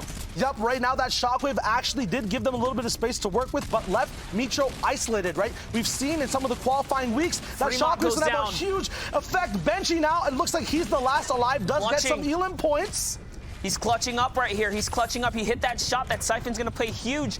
Can he pop the minis here? The third party has arrived. Another trio's here. Makes a quick edit. Benji is nuts with it. Catches Karashi. So at the very least, they take that victory right there. And it's a small one in its own. Even if Benji can't clutch up at this moment, they took out that first team. But their squad's all over the place. Benji's not having it. He's still making moves. He still has plays to make here. Mongrel has a timer on his clock too. This could prove So bad for them ultimately at the end. A pickup from Marcus C and Ketcher coming in, adapting their game style early game. A bit too much for the plate of MMB to handle. They've got one more game left. But it's not over. Established the lead. It is not over, Monster. It's literally not over. There's another team, I think, that just came over, or...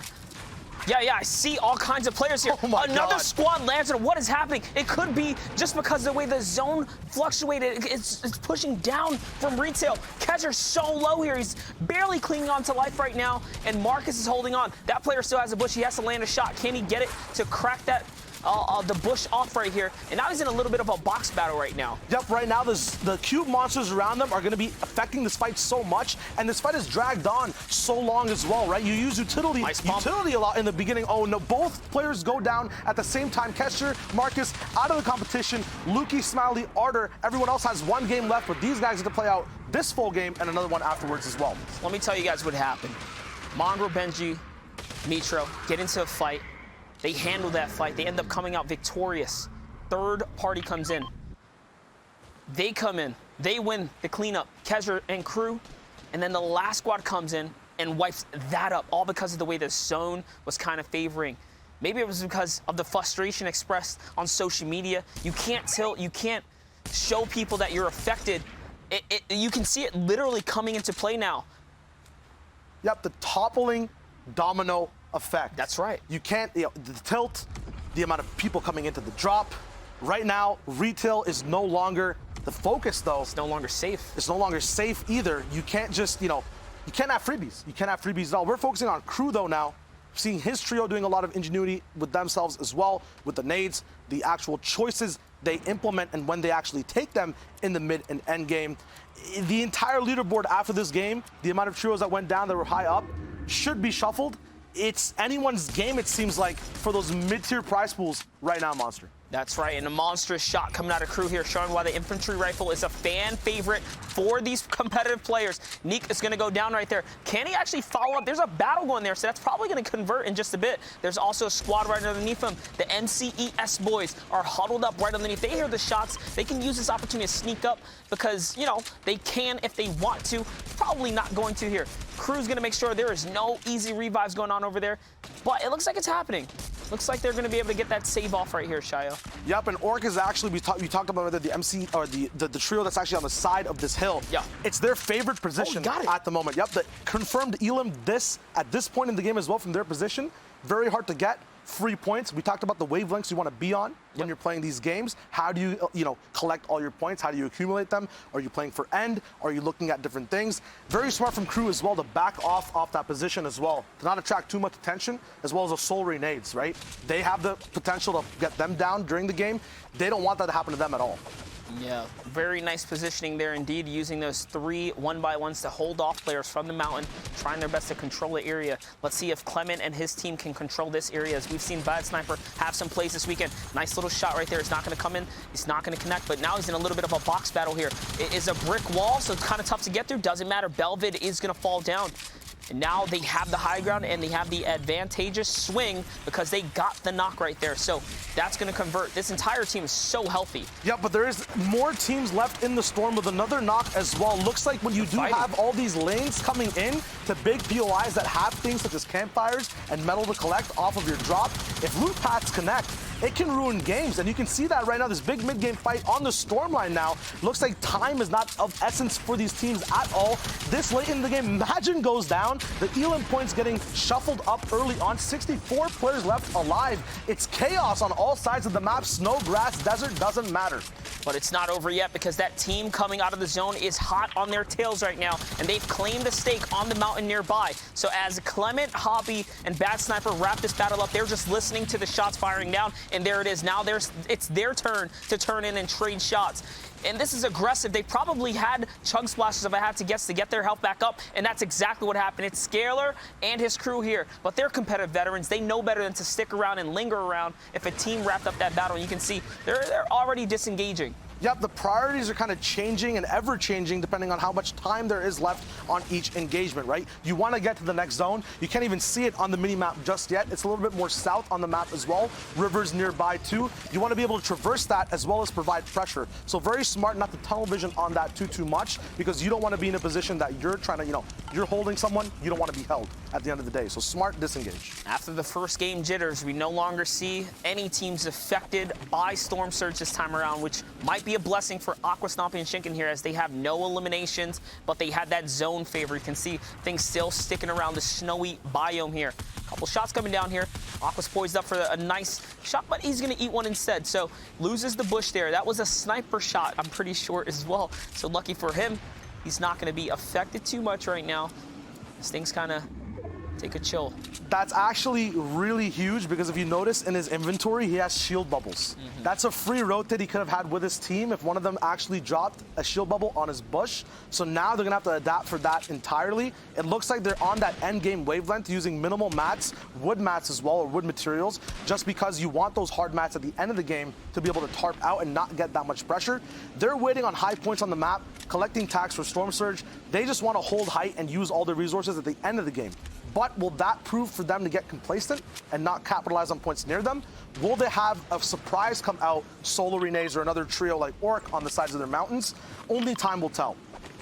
All right, little marker coming out here from Chinken, spotting out all these players in the distance here. And you got to love when you have zone like this, because look, they don't have to build. Yes, they don't have max materials right now, but they also don't have to sacrifice any material to hold the cause here on the mountain. They can just kind of stick around and watch the field unfold, which is going to be, or prove to be, invaluable for game sense coming in later, because they'll have control of the field, being that they have this location, this bird's eye view over the rest of the map. Yep, one big thing about this portion of the map as well, we usually don't see this actually, is the use of recycled mats and buildings around you, as well as a lot of high natural elements of low ground as well to hide behind cover with. Monster, if you have more mats near the end of the game and the game actually drags on longer into the 9th zone, what type of patterns do you see from trios in that situation?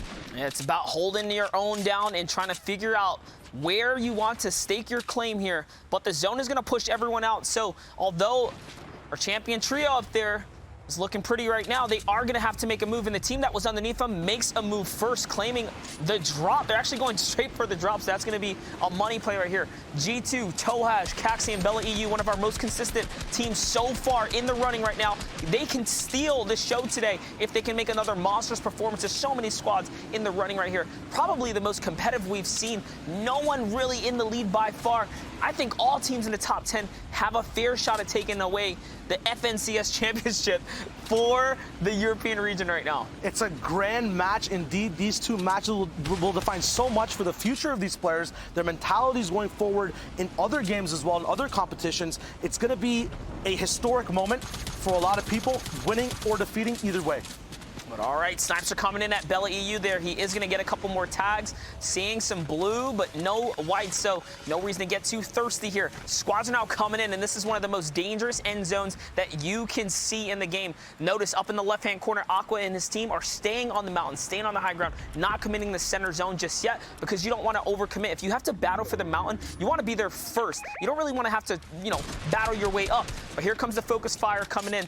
Couple marks making, and squads are just moving across right now. We didn't see a first Storm Surge, but this next one is looking highly likely that we'll see a Storm Surge. Yep, and look at the investment everyone is making at the moment. Metal builds everywhere. Hard We've got match. shield bubbles being instantly put down on base ups off of launch pads. And if you don't do it, you can see that what happened to Vorlin right now. You get beamed out, no word goes down as well. Confirmed elims. You can't be at a low point at the moment. You can't be not investing things prematurely, or you will get focused by the whole server. A little bit of a greed play here to go ahead and try and claim some of this loot down here. Now they have so much material, they can do things like this, and just having these builds here is going to be that placebo effect that you never know if the enemy's nearby, so they're just claiming more of that center territory. Fnatic Provoked's going to get taken right out the sky by Aqua here as they finally find their first elimination. They're only 36 damage above the damage threshold for Storm Surge, and that's what I talk about. I knew this next zone was going to become a problem just because of how condensed the zone was. People are just flying into the middle here, so they have to do more damage right now. Pusha actually going down to Squalls right there. Milan as well. There's so many people now playing kind of aggressively because of the Storm Surge you mentioned, Monster. It's kind of throwing game plans out of proportion. The wavelengths we touched on early on, if everyone's on that same aggressive W key wavelength, it might just prove fatal for a lot of trios in that mid ground if they want to get involved or not. Take a look here. They're going to get the first stake at the next set of land, claiming this territory here. Hello, build himself a nice pretty house and a pretty home as they're going to set up real strong. So they have the high ground. We're leading into half in, half out zone. And Andretta is also close nearby, but look at the pinch here. You have Stompy, Chinkin, and Aqua playing so wide right now, and they want this. They want this. Aqua can say, hey, I'll help you guys get to me safely. No problem. You guys stay up there, ping people off the air, because they have zone favor right now. So this next zone is going to be crucial for them as the zone starts to continue over. Here it is. The launch pads are happening. The community plays are going down. Will they be able to find and convert on some elims? They need these knocks here, as there's only 50 players in the lobby. This is the time to cut and slice it down and trim the fat from the game. Take a look at Mr. Savage here. Rockets are coming out, and they've been having a phenomenal day as well, as Item and Rojo are another team that plays so high during the World Cup. They have all the experience in the world to compete under these pressure environments, really, we should say. Yep, right now Savage as well has so many options in his toolkit and his loadout to use. It's all about surviving and making sure you can use them playing safe. You'll notice he's making boxes and running back into pre-built builds to actually make sure those boxes build up first, then he's in them safely. No risks are being taken that much at all, if any. And now the investment as well. You shoot a rocket, you have to follow up. You only have 3. Can you pick up more? 8 rockets now. Fills up on shockwaves as well. Full chug splashes. The classic infantry pump loadout, but did they overthink it? Zone coming in. So many teams now next to them. Hopefully they have a launch to get out of this situation. That's what we like to call an impact elimination. One of those mid-game elims that replenish your entire squad and gives you the valuable resources that you need to carry on. 8 rockets is going to pay huge if they can stay in the game, because that's going to be their way to take that high ground, their way to claim and hold it, really, if they manage to get there too. Yep, and let's talk about information. You saw Stompy, Chicken, and Aqua up top having height before this zone moves. You can see exactly where it's moving with the actual natural low ground on your mini map, and then if you're on mid ground / low ground, you won't have that information, right? That's how people get beamed. That's how they overlaunch. Item actually getting that pyramid peak lets these guys half bad, knowing exactly what's in front of them, be in this position, catch trios rotating in past them as well, since they don't know. Deja goes down. Item now investing one of those 4 RPGs. Looks like these guys have 2 RPGs on deck as well, both gold. Big loadouts available too. Look at that overview of the map. Everyone's in here for the last 2 games of Europe. That's right, and they're trying their best to stick around and stay around here. Chinkin going for the high ground. They actually still hold the high ground because they've had zone favor thus far. And Dretta's going to get beamed down right here. He can't fall down right now. There's no way. You still have Falcony, the Vic, and Robobs in the running on the storm line right here. We know they're our team to look out for. They're in the lead. They've been so consistent so far. Here comes a Shockwave. It's every man for themselves. And he actually chucks someone into the zone with the Shockwave on accident, which converts into an Elim. That Siphon will be coming in soon, and that's going to put him in such a good place for the end game. 61 pop right here. There's a player nearby. There goes a Siphon, and he's got to be happy about that point right now. But it's not over. Robabs is in a battle here. It's a little bit of a box fight. Robabs actually gets traded out by someone in the zone right there. Crew's still in the game. Stompy and Chinkin have the high ground here, or actually Chinkin and Aqua, and they just have so much control over the field. Take a look at this, Shayo. They have the high ground. They have the minigun. This is the textbook plays that we've seen during the World Cup qualifiers. They know how to handle these final situations. Yep, it's all about learning from your losses. When people say take the L, Chinkin, Stompy, and Aqua take the lesson. And right now they're learning and adapting so well, using minimal and actually worse mats than metal or brick while they're on height. It actually looks like holding height from 5th zone. It has such an investment, right? They're actually low mats right now. But with this, the pressure actually gets turned up. The dial gets maxed out because all you can really do is shoot and drop down. Aqua and Chinkin now held up on 1 floor. Can Tohaj see that? No, actually. The zone bounces back. Although this is usually very, very good for height, it's so much better at this moment because Tohaj is going to be enticed to use that entire tarp for himself to conserve mats. They've committed so much, but they haven't found elimination eliminations, even with the high ground. So this has not been a very effective high ground. They have no builds and no elims. They have to turn it around now. They need big frags right here. And because of the no elims, they don't even have ammunition to spare here. So yes, they have control over the field, but it's not turning into anything. And that is forcing them to just fall behind right now. Soon they're going to have to make a desperate attempt and get into a box battle here. Yeah, if we look at the big overlay, she can actually just split half of his 50 AR ammo to Aqua, so they are on their last breath on Shambles. But will 50 be enough? Ardor goes down. Can they capitalize on that elam and pick things up? White tags around them all. They need the loot. That's the most important thing. Points are great, but they're not going to be able to confirm placement. They'll get shaken around if they don't have the loot. Nice shot on Motor. That's going to keep him performance. That's going to keep him in right there. So he did confirm on it. That's at least going to be a point for them. But now it's Boyer in the low ground. What a big pop on Clement. Clement, no clutching today, buddy, as he gets taken out. E11, Boyer, and Verox are still in the running here. 3 duos remain. It's going to be a 1v2v2. Quick edit right there. Can he get it? Nice trap play is going to catch Tohaj. Tohaj is out, but he got the placement points he deserved. Can these shots come up? Now he falls down here. They actually still have builds as well. It's a 2v1 situation, and Smiley goes down to Boyer's pump and follow-up right there. Shayo, what an end game. I did not expect this trio to be the one to come out on top. So many storylines clashing against each other on the side of Storm, on height, on running out of ammunition. Sundown, tell me what these players invested. Tell me what they lost in this game. Well, I mean, Boyer and crew invested a lot and they got it. MMB lost a lot and they are now up against it going into the last match. Europe doesn't disappoint. We're going to get straight into the standings because that's what I want to talk about. I mean, first, it's just like Boyer, Motor, Verox, 23 points, 8 eliminations in the victory round, up into first place just behind them. Shinken, Stompy, Aqua, Tohaj, Bella-EU, Caxi, Falcony, Robobs, the Vic, all on 51 points. However, Shinken, Stompy, Aqua, Boyer right there getting the victory rounds. That's going to be the first tiebreaker. One thing to note, let's go all the way down. You can see MMB down there, but they are 16 points clear. A victory royale is 15 points. That means every single person on this page, every single trio going into the final match. There are no runaway trains here. Everybody is in play. Every engagement matters. If you take a fight against one of these teams, you could be sending someone out of the match back to lobby and dropping someone in your contention. It comes down to the final match, and it couldn't be closer. I mean, just look at some of the names up here. We talked about Tohaj, Bella, and Caxi. Boyer, the original vet, the original one to turn it on and go. The World Cup qualifying stars, Shinken and Stompy, with the duo World Cup champion Aqua in second place. I mean, it is loaded. And then also, Smiley, Luki, and Arthur are having a great day as well. They have been in every single endgame, anchoring in with only the 14 points, but rotating incredibly well and being there. I mean, it's so absurdly close, and this is the best of the best. 5 games down, 1 game left, but we're going to take a look at some of the highlights that came in from this last game, get you caught up on maybe some of the moments you might have missed. So this is the retail fight we've been talking about, and actually going back and checking some of the early games, Kong and crew really wanted to contest MMB the first 2 games. They were looking for it and looking to scout in third party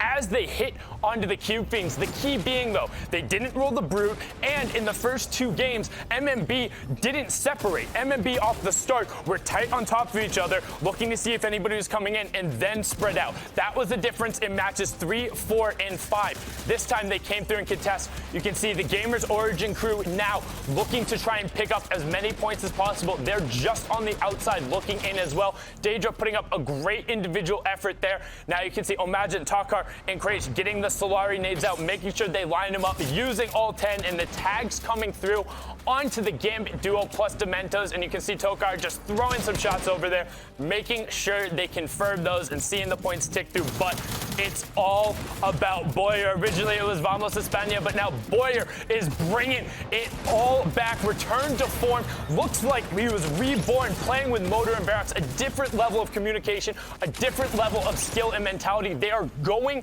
at players. They want to fight, and particularly we have now seen 2 low ground victory royales coming out very different from the high ground gameplay, and it's just nice to see someone who hasn't necessarily been right back at the top returning to form. It's a redemption story, and he has launched his team all the way back up into first place. 5 eliminations coming out there, 3 for Varrox, 23 points, and they currently sit 3 points clear of that 3-way fracas in 2nd to 4th. But the stage is set. The games are ready. 5 are down, 1 to go, and I couldn't think of anyone better to bring it home than Monster D and Shockwave. Gentlemen, close it on out. Sundown, thank you so very much. And exactly like you said, we couldn't have had a closer running in these final moments. There are so many teams in contention here. It could be anyone's game right now, Shayo. We're in the Europe Finals, Game 6. This is the defining moment for all of these guys. Who will be the Season X champion of Europe? That question is going to be answered sooner than later, because the biggest issue these guys are having near the top is their drop spot. Whether it's game 1 or game 5, that's where the issues are at. That's where they're trying to fix it up. Retail is the main focus. Who's going to survive? We see 8 different trios going there in the top 20 even. Victors as well. MMB who tried to hold it down. It's chaos on the map right now, Monster. Speaking about chaos, Gotham City has well over 3, 4, or 5 teams there. As you can see now, just take a look right here. Benji Fishy, Mitro's there. We have a weird change of events as Mongrel and his crew has also decided to land in Gotham City. So they're trying to switch it up in the final game here. They need a big point. They know they need a big turnaround because they fell from their consistency. They were targeted at Retail Row. We talk about adapting, and take a look. They had a strategy up their sleeves for Game 6. Looks like a lot of people wore the same shirts or sweaters, because another trio we saw at Retail, Ketcher actually from Atlantis, he as well is in Gotham City too. So it can only be one person's city. Mr. Wayne's not here right now. Who's going to be the one to claim the title of Gotham? You cannot count out Amplify and his team, who have been sticking here, stride and true since the beginning. So I like what's going on here. Benji and Mitro say, hey, let's get some guns, let's get out of here. We actually don't want to fight all these squads. It's too much of a risk. So instead, they're going to rotate in and make someone else's day miserable. Yeah, look at the effect on the mental. One of the most confident trios on Twitter, on social media, in game as well with their actions, disengaging an early drop.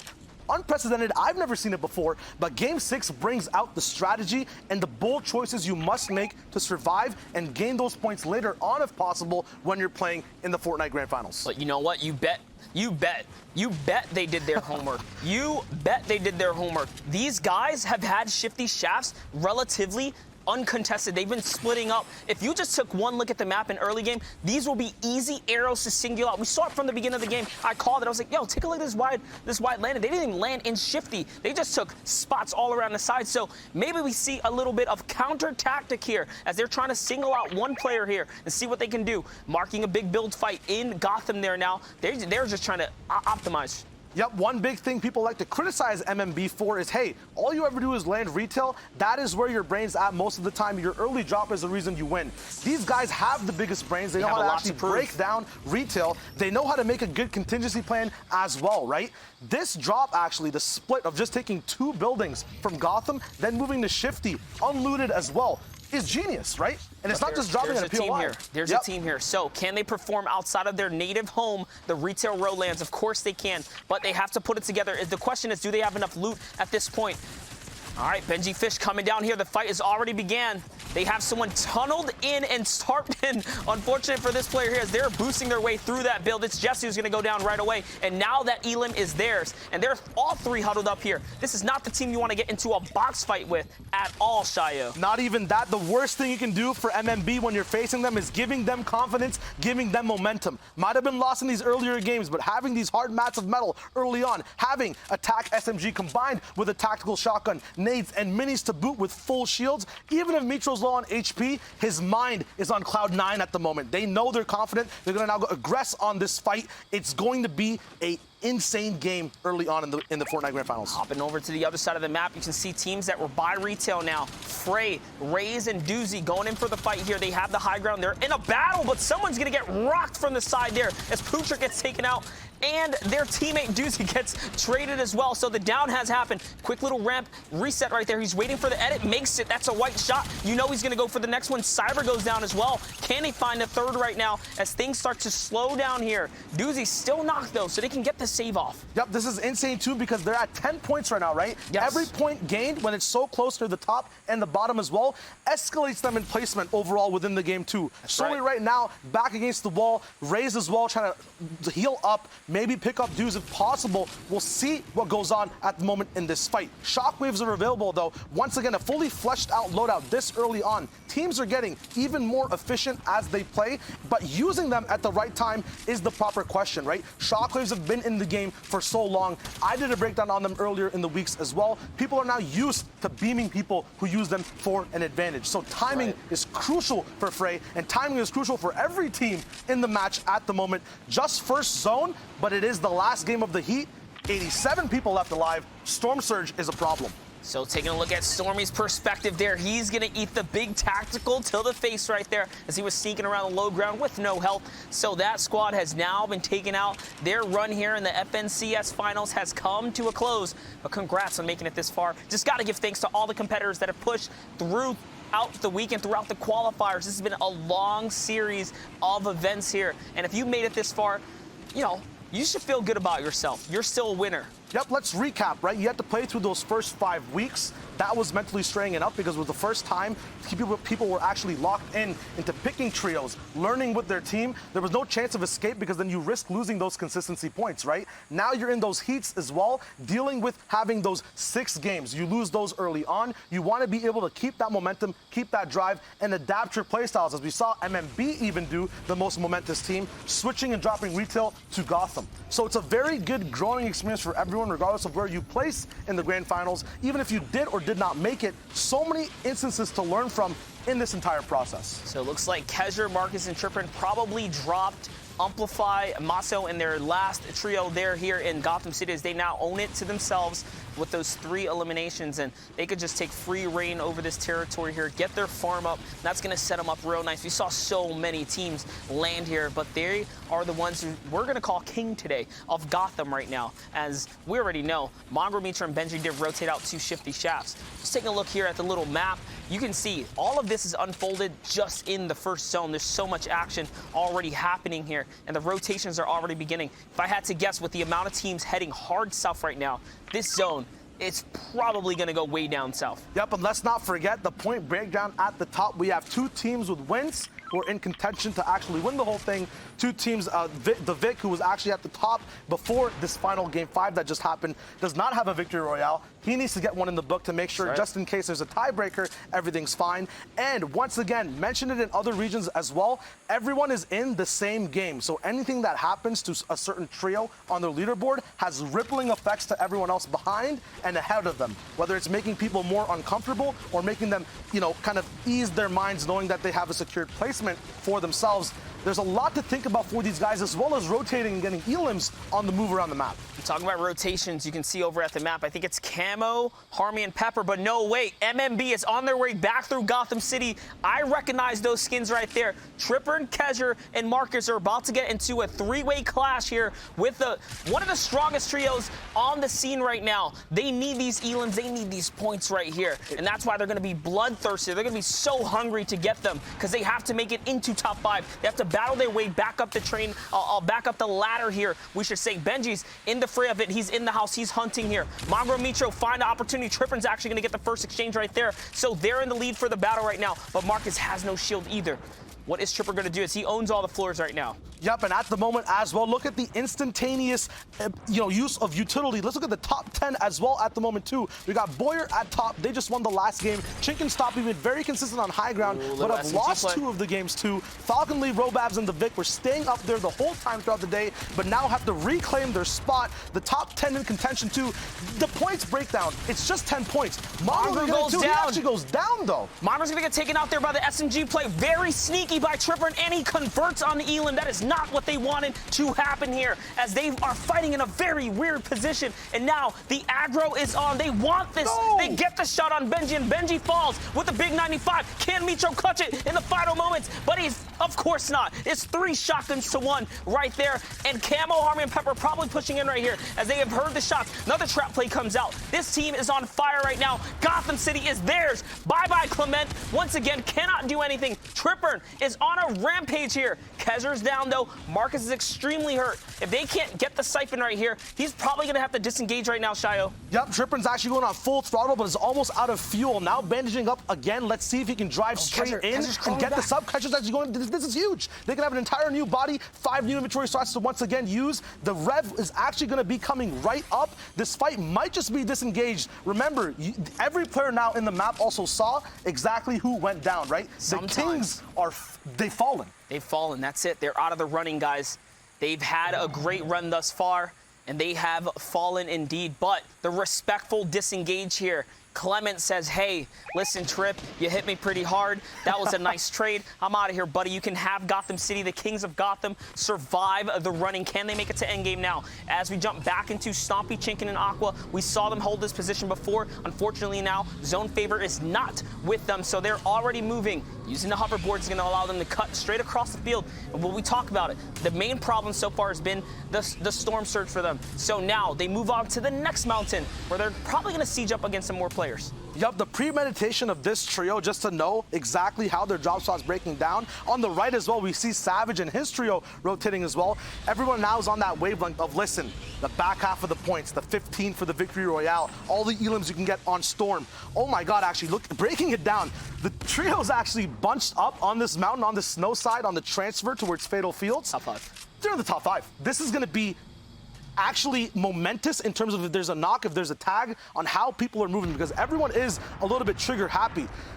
Bella EU I love actually, what just happened. it was I love what just happened. Oh my. Aqua with the money grenade shots right there, actually going to take him out, forcing a shield bubble to come down, but it's not going to be enough. Shockwave for the disengage here. Tohaj, Caxi, and crew need to get out. Can Bella EU back up in time? They're all so hurt. Aqua's not going to let him go. He's a World Cup champion here. He's not going to let him go. They're on the pressure here.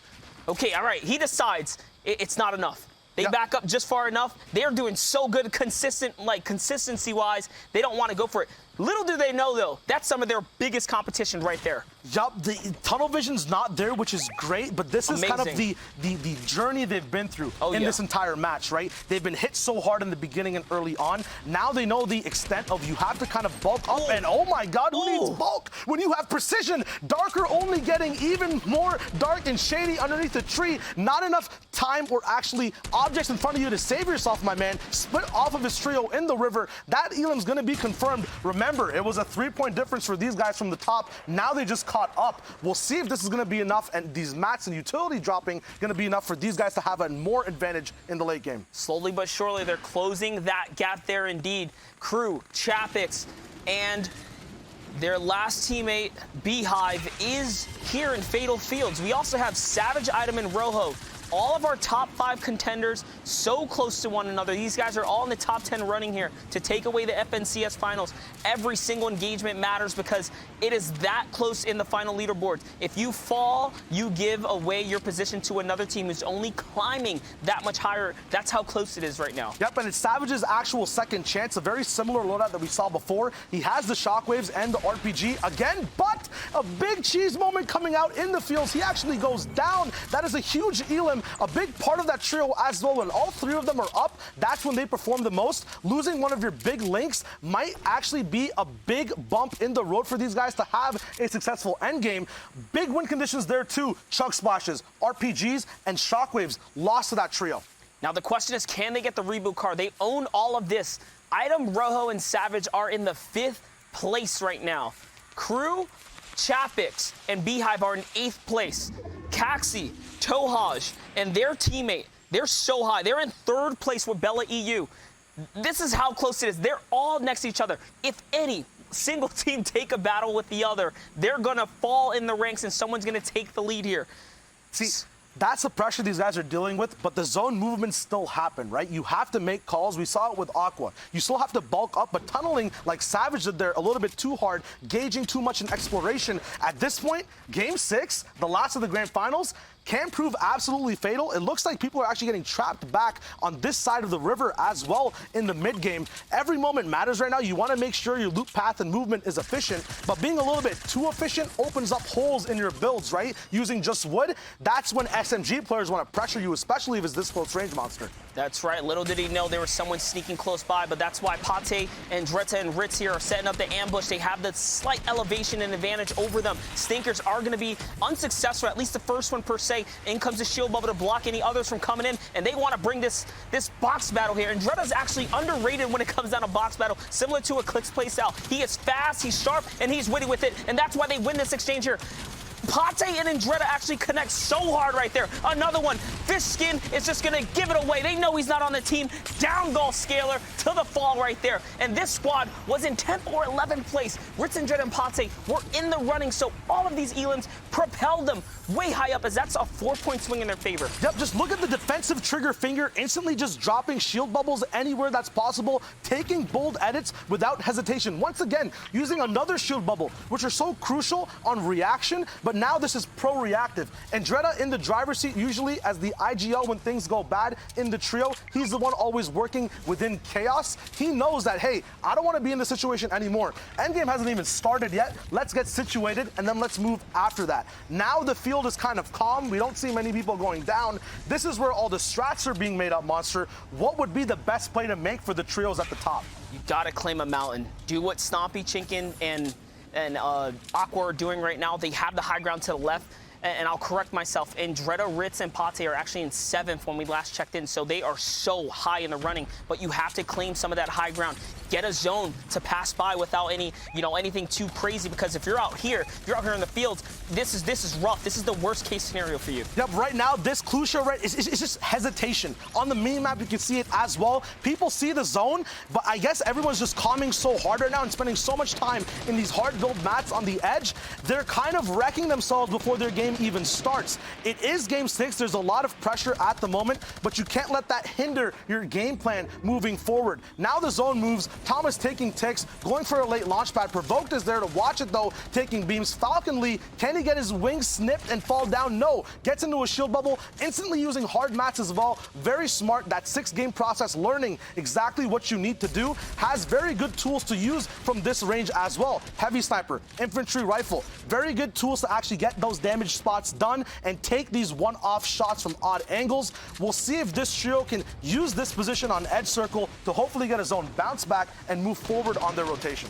Our first place team, E11 Boyer Vurox and Mortar sitting close by just underneath them right there. Now take a look. We have Left Eye, Zypan, Red Rush up in the high ground, Caxi, Bella EU, and Tohaj just below that. They're all in the safe zone right now. Mind you, beautiful stinkers coming out, just hitting that clutter zone over there of builds, and that's why they're pressuring. Because remember, when you're making that edit, your defense goes down, your back is turned. You can't block the suppressed fire, let alone hear the shots. It becomes that much harder. But taking a look up here, you have Luki, Artor, and Smiley. Again, they've been in the running. Just we haven't even heard much of them. Just been consistent so far today, and that's what you like to see, new faces rising up here.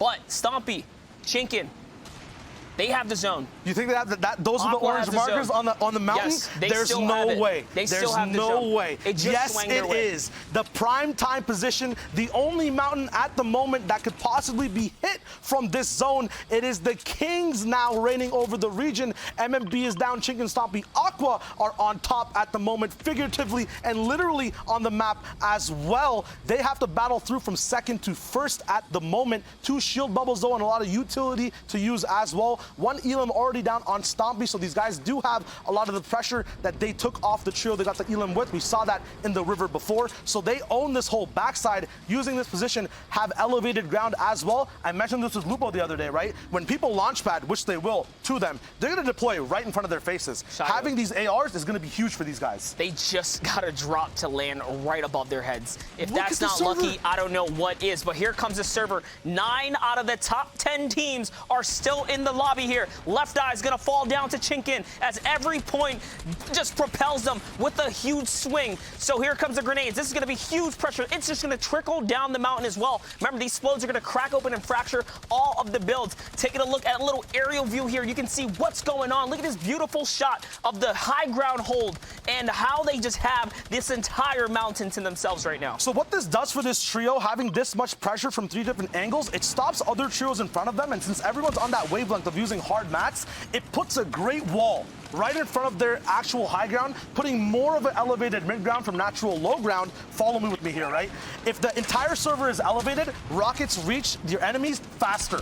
And right, talking an example about that, right there. Artur gets goes hit down with the huge one. Campfire giving away the location and the placement. Little pressure on the walls there. That's another point that's going to swing in their favor. Finally, they are finding their elims with the high ground. We saw last game they struggled to find it, but they took placement with that high ground. This is going to be another game where they're just going to run it across the tarp here. Heavy Sniper's going to be able to crack something open. Can they follow up with some AR shots? That is the question right now, as the zone is going to cut back across, but they still have the favorable spot. Yep, every single AR shot too, with how they've kind of structured people to stop in front of them and build up, will hit harder. Every headshot will hit for that max damage. The damage drop-off will not be there if they stick close enough to the ground. The big thing is, though, there's so many other shockwaves in the game on other trios. The lower you are, the more risk you kind of run.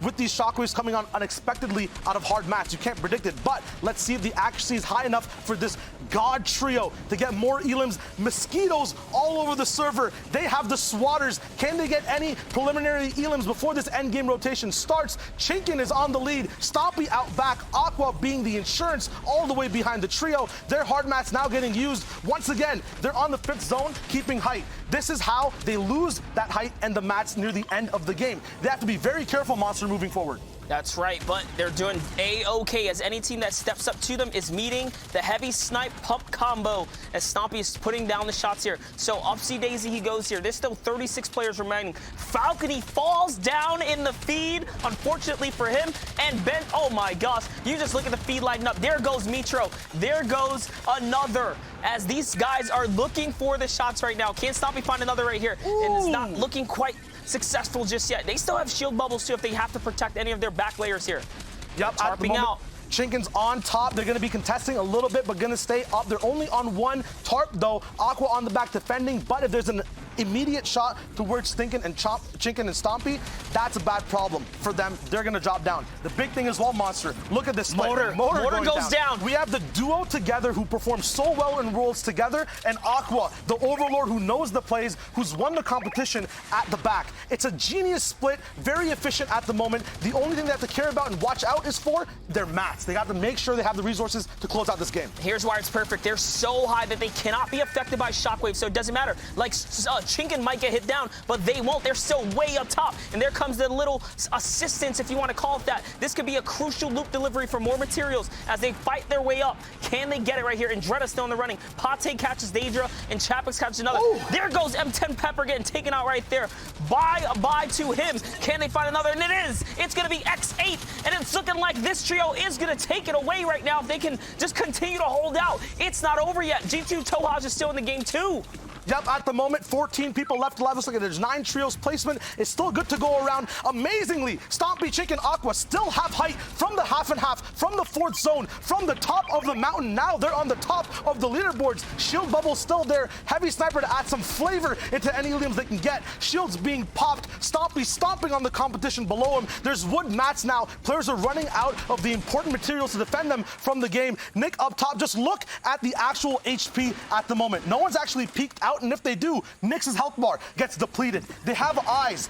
Not even 6, but it seems like 12. A million eyes on the whole server, top down, Monster. That's right, but it's not over yet. We did see Virox for a second in the feed there. We know he's the first place, so he's still getting placement as the server continues to go on. It's anyone's game right now, but can they continue to close out? I love it. Chinkin goes all the way up trying to stay safe right now. Here comes Stomp. He's going to fall down. He's one that gets down and dirty for these elims right here. He has to get in the box plays. Only 9 builds remain. They have the ammunition. They actually have everything. This time around, they're finding some elims. 6 people left alive, 4 trios up. There still is 2 more placements to go with the victory royale. Now the downsprout of builds have to come down. Waterfalls need to be there. Shockwaves go up. It's a beam. Nikeva goes down. It's a 3v1 at the moment. The big shotgun. The victors of the region. Stompy, Chinkin, Aqua take it home. The Europe Finals, Game 6, the grand final. Winners of the region, 76 points. The victory royale. 10 eliminations from the trio right here, showing why they're a world-class trio. Can they bring it all the way home? We'll find out shortly with Sundown and Zeke in the studio. I mean, It's pretty definitive. Yeah, I mean, they're in first place, winning the match, took the high ground through, everyone else dropping all the way out. And I mean, what more could you ask for? The World Cup qualifying terror of Shinken and Stompy back with a vengeance, adding in the World Cup champion duo, Aqua. God, it was nuts seeing them surge in the back half, able to overcome what a lot of people thought they wouldn't be able to do. MMB falling short. Let's take a look at those final standings because, I mean, Europe was insane. What a treat to kick off the grand final broadcast. And as you can see, Shinken, Stompy, Aqua, congratulations. You are the European Season X champions, taking home your share of just under $500,000, 76 points, 13 clear. And also have to give a shout out to Andretta. While we were watching on the high ground, he went on a tear on the low ground and was just running through, basically 1v9ing and putting the team on his back to push them all the way up into second place. Boyer again making it into the end game, the victory royale clutch being the difference there between third and fourth, in a nice little payday as well. And then Tohaj, Bella EU, and Caxi continuing the trend of consistency and placement, rounding it out, just falling short. And again, we see a pretty clear drop off right there after that. I mean, 8 points is significant across, but again, congratulations to everyone here. MMB just on the outside looking in, a rough back half for them. But I mean, again, Zeke, this was so good. The gameplay was fantastic. Storylines were there. Seeing all the contested and then just the redemption. That's right, man. World champion is now Season X champion. You'll love to see it. Let's also take a look at the next page, see who came in at top 20. Don't forget, everyone has worked hard to make it here. Let's celebrate all players across EU. Hoppy, Clement, and Bad Sniper. Clement with insanely clutch plays coming out of yesterday. Some of the most amazing highlight reels. Red Rush, Zypan, Left Eye. Here are your top 20 coming out of the Season X Fortnite Champion Series. You love to see it, but again, we have season champions. We do have season champions, and just one, if you guys, congratulations, being and playing in the grand finals in the toughest region in the world, the most participated in, and honestly, I think the most aggressive overall as well. Just brilliantly done. Shout outs to everyone there who is able to perform, play in the heats, or even had a chance to compete in any one of the weekends. You guys are all great, but Zeke, go ahead, crown another Season X champion coming out of Europe. E11, Sinkin, and Stompy, Coolers, Aqua, adding into that nice little trophy case he has going on. I mean, he is building up a resume and a half. You'll love to see it. Now, before we move on, we did make some predictions. We did. Earlier on in the week. Yep. And I just want to remind everyone of what all of our predictions across the board were. And it turns out that Shockwave was actually wrong. Look at that. We all predicted Stompy, Tashinkin, and Aqua to win, and Shockwave predicted Mongrel, Mitro, and Benji. Man, what happened, Shy? I mean, you know, what's going on here? I've been duped, bamboozled. I feel cheated. Did you see that? Did you see that? That was me. No, come on, come on, please. In all seriousness, we need Shy, take a bow. Take a bow. All of us were very definitive. We saw what MNB had been doing. We saw when retail was uncontested. Basically, everyone thought it's like, well, it's a battle for second. Shy from the beginning had been adamant that something would come through, and in particular, he was the only one out of all of us and Bala combined to not pick MNB, and on top of that, pick the correct trio out of the entirety of the European region. So just from us to you. Yep, you know what that means. I guess we have to return the tub of mayonnaise we got. Stop it, stop it, stop it. No instruments on the set, Zeke, but we do have a winner package coming out from the E11 duo and the World Cup duo champion, Aqua. This is a trio that is able to execute on their game plan. They're about consistency through the end, taking fights when needed and making sure they close out the fights. And the key is, too, if you notice the names they're taking out at the end, they're very consistent. They're directly impacting results by picking up people who are right there, because you were seeing roughly the same 5 to 10 teams making it consistently through to the end, and they were better than all of them. Man, just what an incredible day of Fortnite. Europe showing up and like talent across the board. So much wonderful play. You love to see it. I cannot be excited and more excited. And you think about it, we still have 3 more regions crowned. Yeah, we still have 3 more regions on the broadcast. We will be covering NA East and NA West. We'll have some peek-ins to Brazil, but just we see what's going on in the high ground. The one thing I want you guys to kind of look at in the top left when you get a second, oh no, not from this game, apologies, but just running through and their ability to not, we talked about it yesterday, how often do shots get returned towards them? When they establish the high ground in a meta where there are shockwaves, where there's RPGs, we saw them get shockwaved at maybe twice, and they had a player above that 7-tile reference mark and then supported him to maintain the control. Just brilliantly done from them. Every little moment mattering. And when you're that cohesive as a trio and you plug in Aqua, and I say that because Aqua is so versatile. His ability not only to play solos or fill with a dual partner or fill into a trio, that when you add him to such a power trio, and I think he acts kind of like as an anchor for that group. As Shai was talking about, he has the experience on the stage. He's been there and he's won it all, while Stompy and Shinken didn't necessarily have as strong of a performance on the World Cup stage as they would have liked.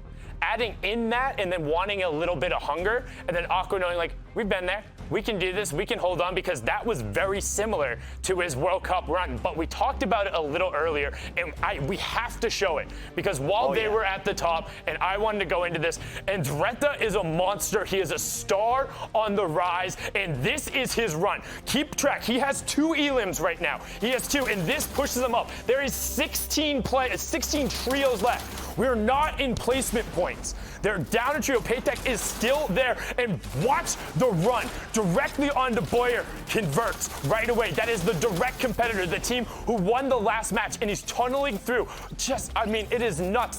Think this kid ran through the final week of solo qualification, went on the stage. He's so young, he's so confident, and he's so happy the entire time he's playing. He looks to be aggressive, looks to find picks, and all he wants to do is play Fortnite and win. Just finding these angles. Now into the first round of placement points. Keep an eye on the points in the bottom left. Drops into the box. This is Bella EU, Tohaj, and Kaxi, another trio who he's directly against. Dropping Daedra, another trio who is up on that board. This is the direct competition. You want to know how to make plays and to close it out in the clutch factor. This run is absurd. Like, he's only had 2 elims, but he set himself up so well to then continue running it out, Zeke. I mean, just watch. And this is the first moment right there where he even got any builds. And it's only 6, by the way.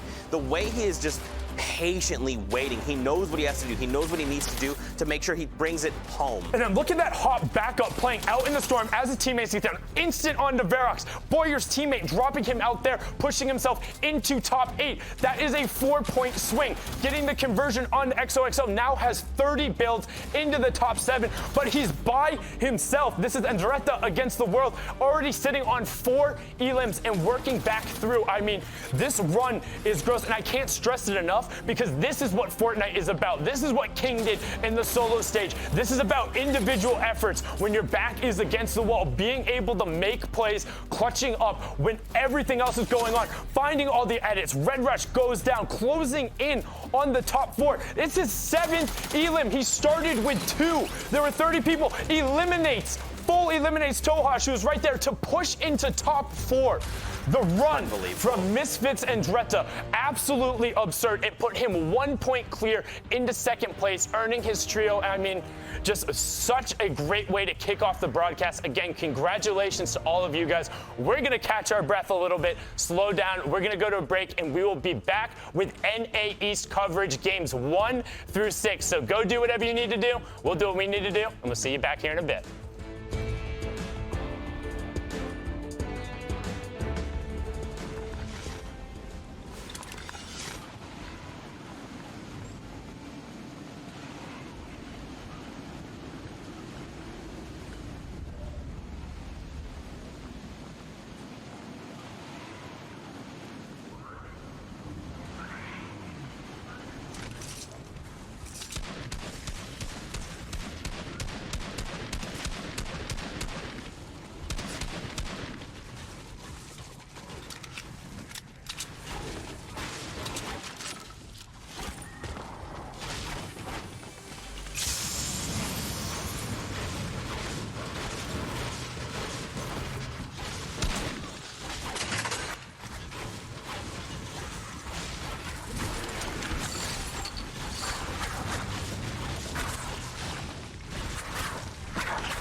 Maybe you can be on the top of the leaderboards playing in the grand finals of the FNCS.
All right, Fortnite fam, welcome back to the finals of the FNCS. You know who I am. I'm Zeke. I'm hanging out with Shockwave, and we're getting ready to jump into NA East. Now, before we get into all the action, we want to take a moment to just recap some things in case you're just tuning in for the first time. Maybe you've been out. It is Sunday. We know. But thank you for joining us here for the finals. First off, let's recap our winners coming out of EU.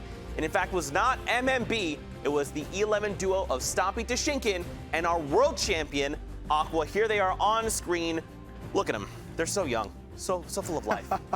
They look really good though, and they played really well in the actual entire heat. Coming back from a kind of loss in the first 2 games, adapting, then coming out on top, right? We talked about experience. These guys are some of the most experienced in the qualifiers, in the actual World Cup as well. Always at the top, but also sometimes at the bottom. And now, getting all that into a blender, making a nice smoothie and coming out on top at the end. They drank it up, they got the win and drank up all that celebration as well.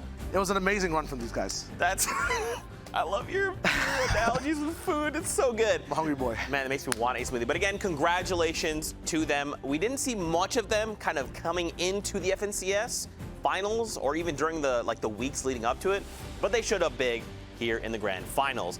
Now, as we get ready to head into NA East, why don't we look at all the teams who qualified to make it to finals? Remember, it was quite the gauntlet to make it here. There in the top left of your screen, you see Bugga, Clarity, and Stretch.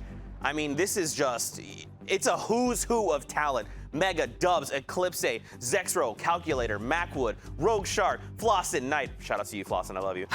More names, Bucky, Animal Aspect. This was your prediction, actually, right? No, I'm with Clicks, Crimson Spades. That's, I think, Oh, Bucky, this is Animal Lupo. Aspect. This is Lupo. I It's think- Bucky, Animal Aspect. Your Clicks, Crim Spade. Is Monsters Clicks, Crim Spade? I think they're on Bugha, Stretch, Clarity, but I think Bucky does have the strongest contention coming in. Ooh. These guys did do really well when they were on the top of the spot. I had a little conversation with Bucky as well. The big counter he thinks to his trio, or like we all kind of agreed on, was Zayt and Saf, right? They play high ground with the Shockwaves. They kind of counter their strats a little bit as well. I think personally, Click's always just being on low ground 24/7, kind of coming up near the end of the game with his shocks, with his plays. He also has contention with Bucky, and him personally, when he's in these pressurized events, he plays really well and he makes momentous plays every single section of the game to carry his team and lead them in a direction to set them loose, right? Crims also has so much experience playing in lands, playing in pressurized environments game to game, and then being set up by Clicks. It's amazing for him. Spades, off of his recent signing, also has so much momentum behind him. I think this trio is going to be one to watch, but I also think Bucky, Animal, Aspect have a grab on the format and a grab on height all the time as well. They have a big chance of winning too.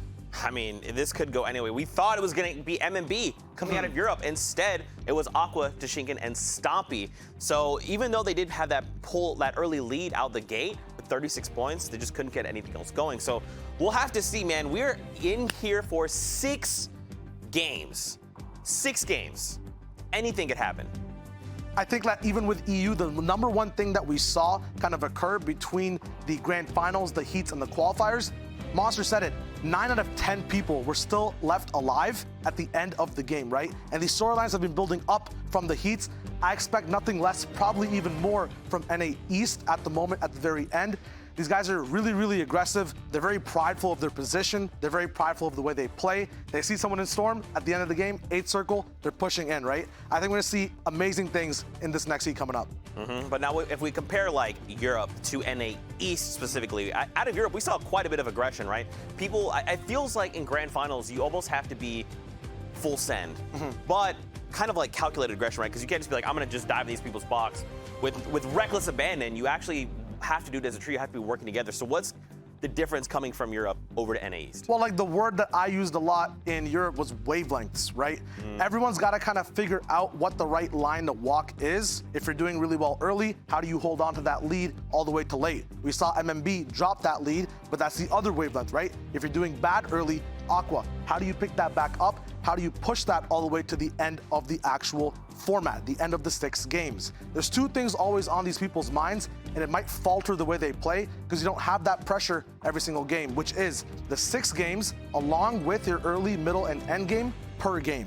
So balancing those 2, the IGL, the support from your players towards the IGL on that balance is going to be the key. And East, I think, has the region with the best communications in the entire world. So they're going to have a big plate to eat, but they're going to have the right utility to eat that food on their plate. Once again, food analogy. I don't know what's wrong with me.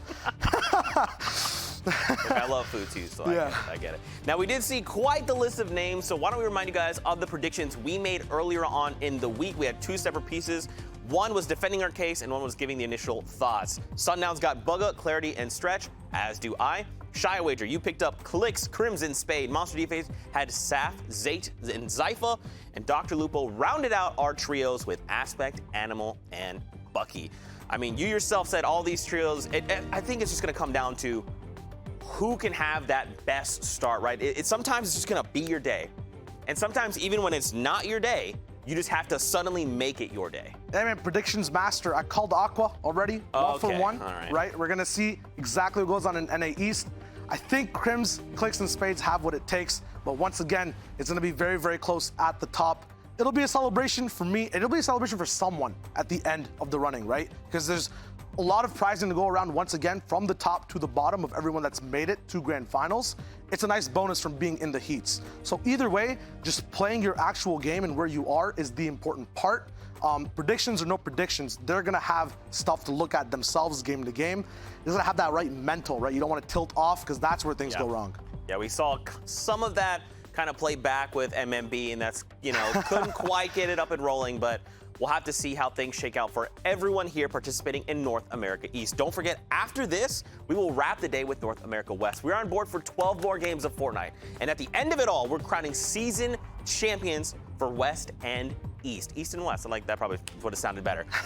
But anyway, we are getting ready. I know you want games. We want games. You know who else wants games? Monster D-Face and Dr. Lupo. Wait a minute, hold on. Is it Sundown and Dr. Lupo? Okay. You know what? I'm just going to run off stage now.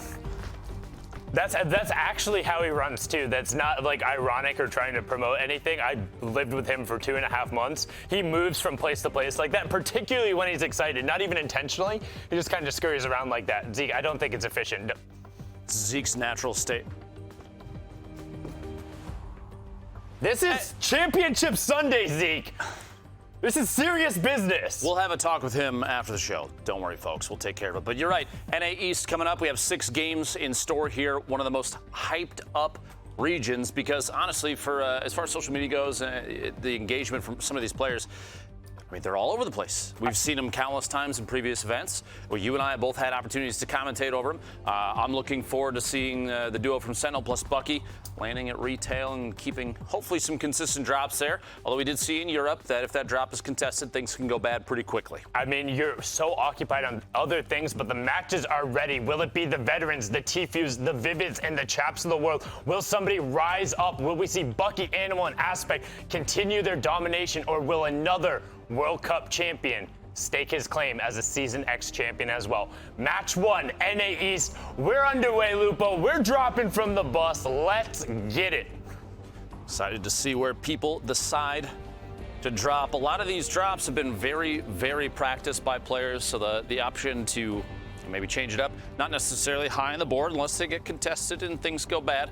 We saw towards the end of the European finals, players were electing to go to different locations, so we will see how this plays out. And last night, so I stayed up, watched Oceania, watched Mr. Fresh Asian, the server replays, and the X2 twins, but Bucky and Parpy were going back and forth the entire time in the X2 twins chat, while the rest of NAEs who should have been sleeping were just watching them be like, you still going retail? You just want to be eliminated off drop every time? Like, come on. You're not anything. OCE up. Let's go. But now, hopping on board here with the solo World Cup champion, Booga, Stretch, and Clarity. They're over in Moisty Palms, not forced away from the prop hunt. They said, hey, we've staked the claim. We like the loot. And I mean, shout out to Destiny Jesus, who actually did a little bit breakdown here. There's a lot of stuff in Moisty Palms, and not a lot of people are wanting to go fight over there, but you do see Kaz on the split drop by Prison with Stretch, so maybe an engagement over there potentially? A 1v1 situation right now as the rest of his trios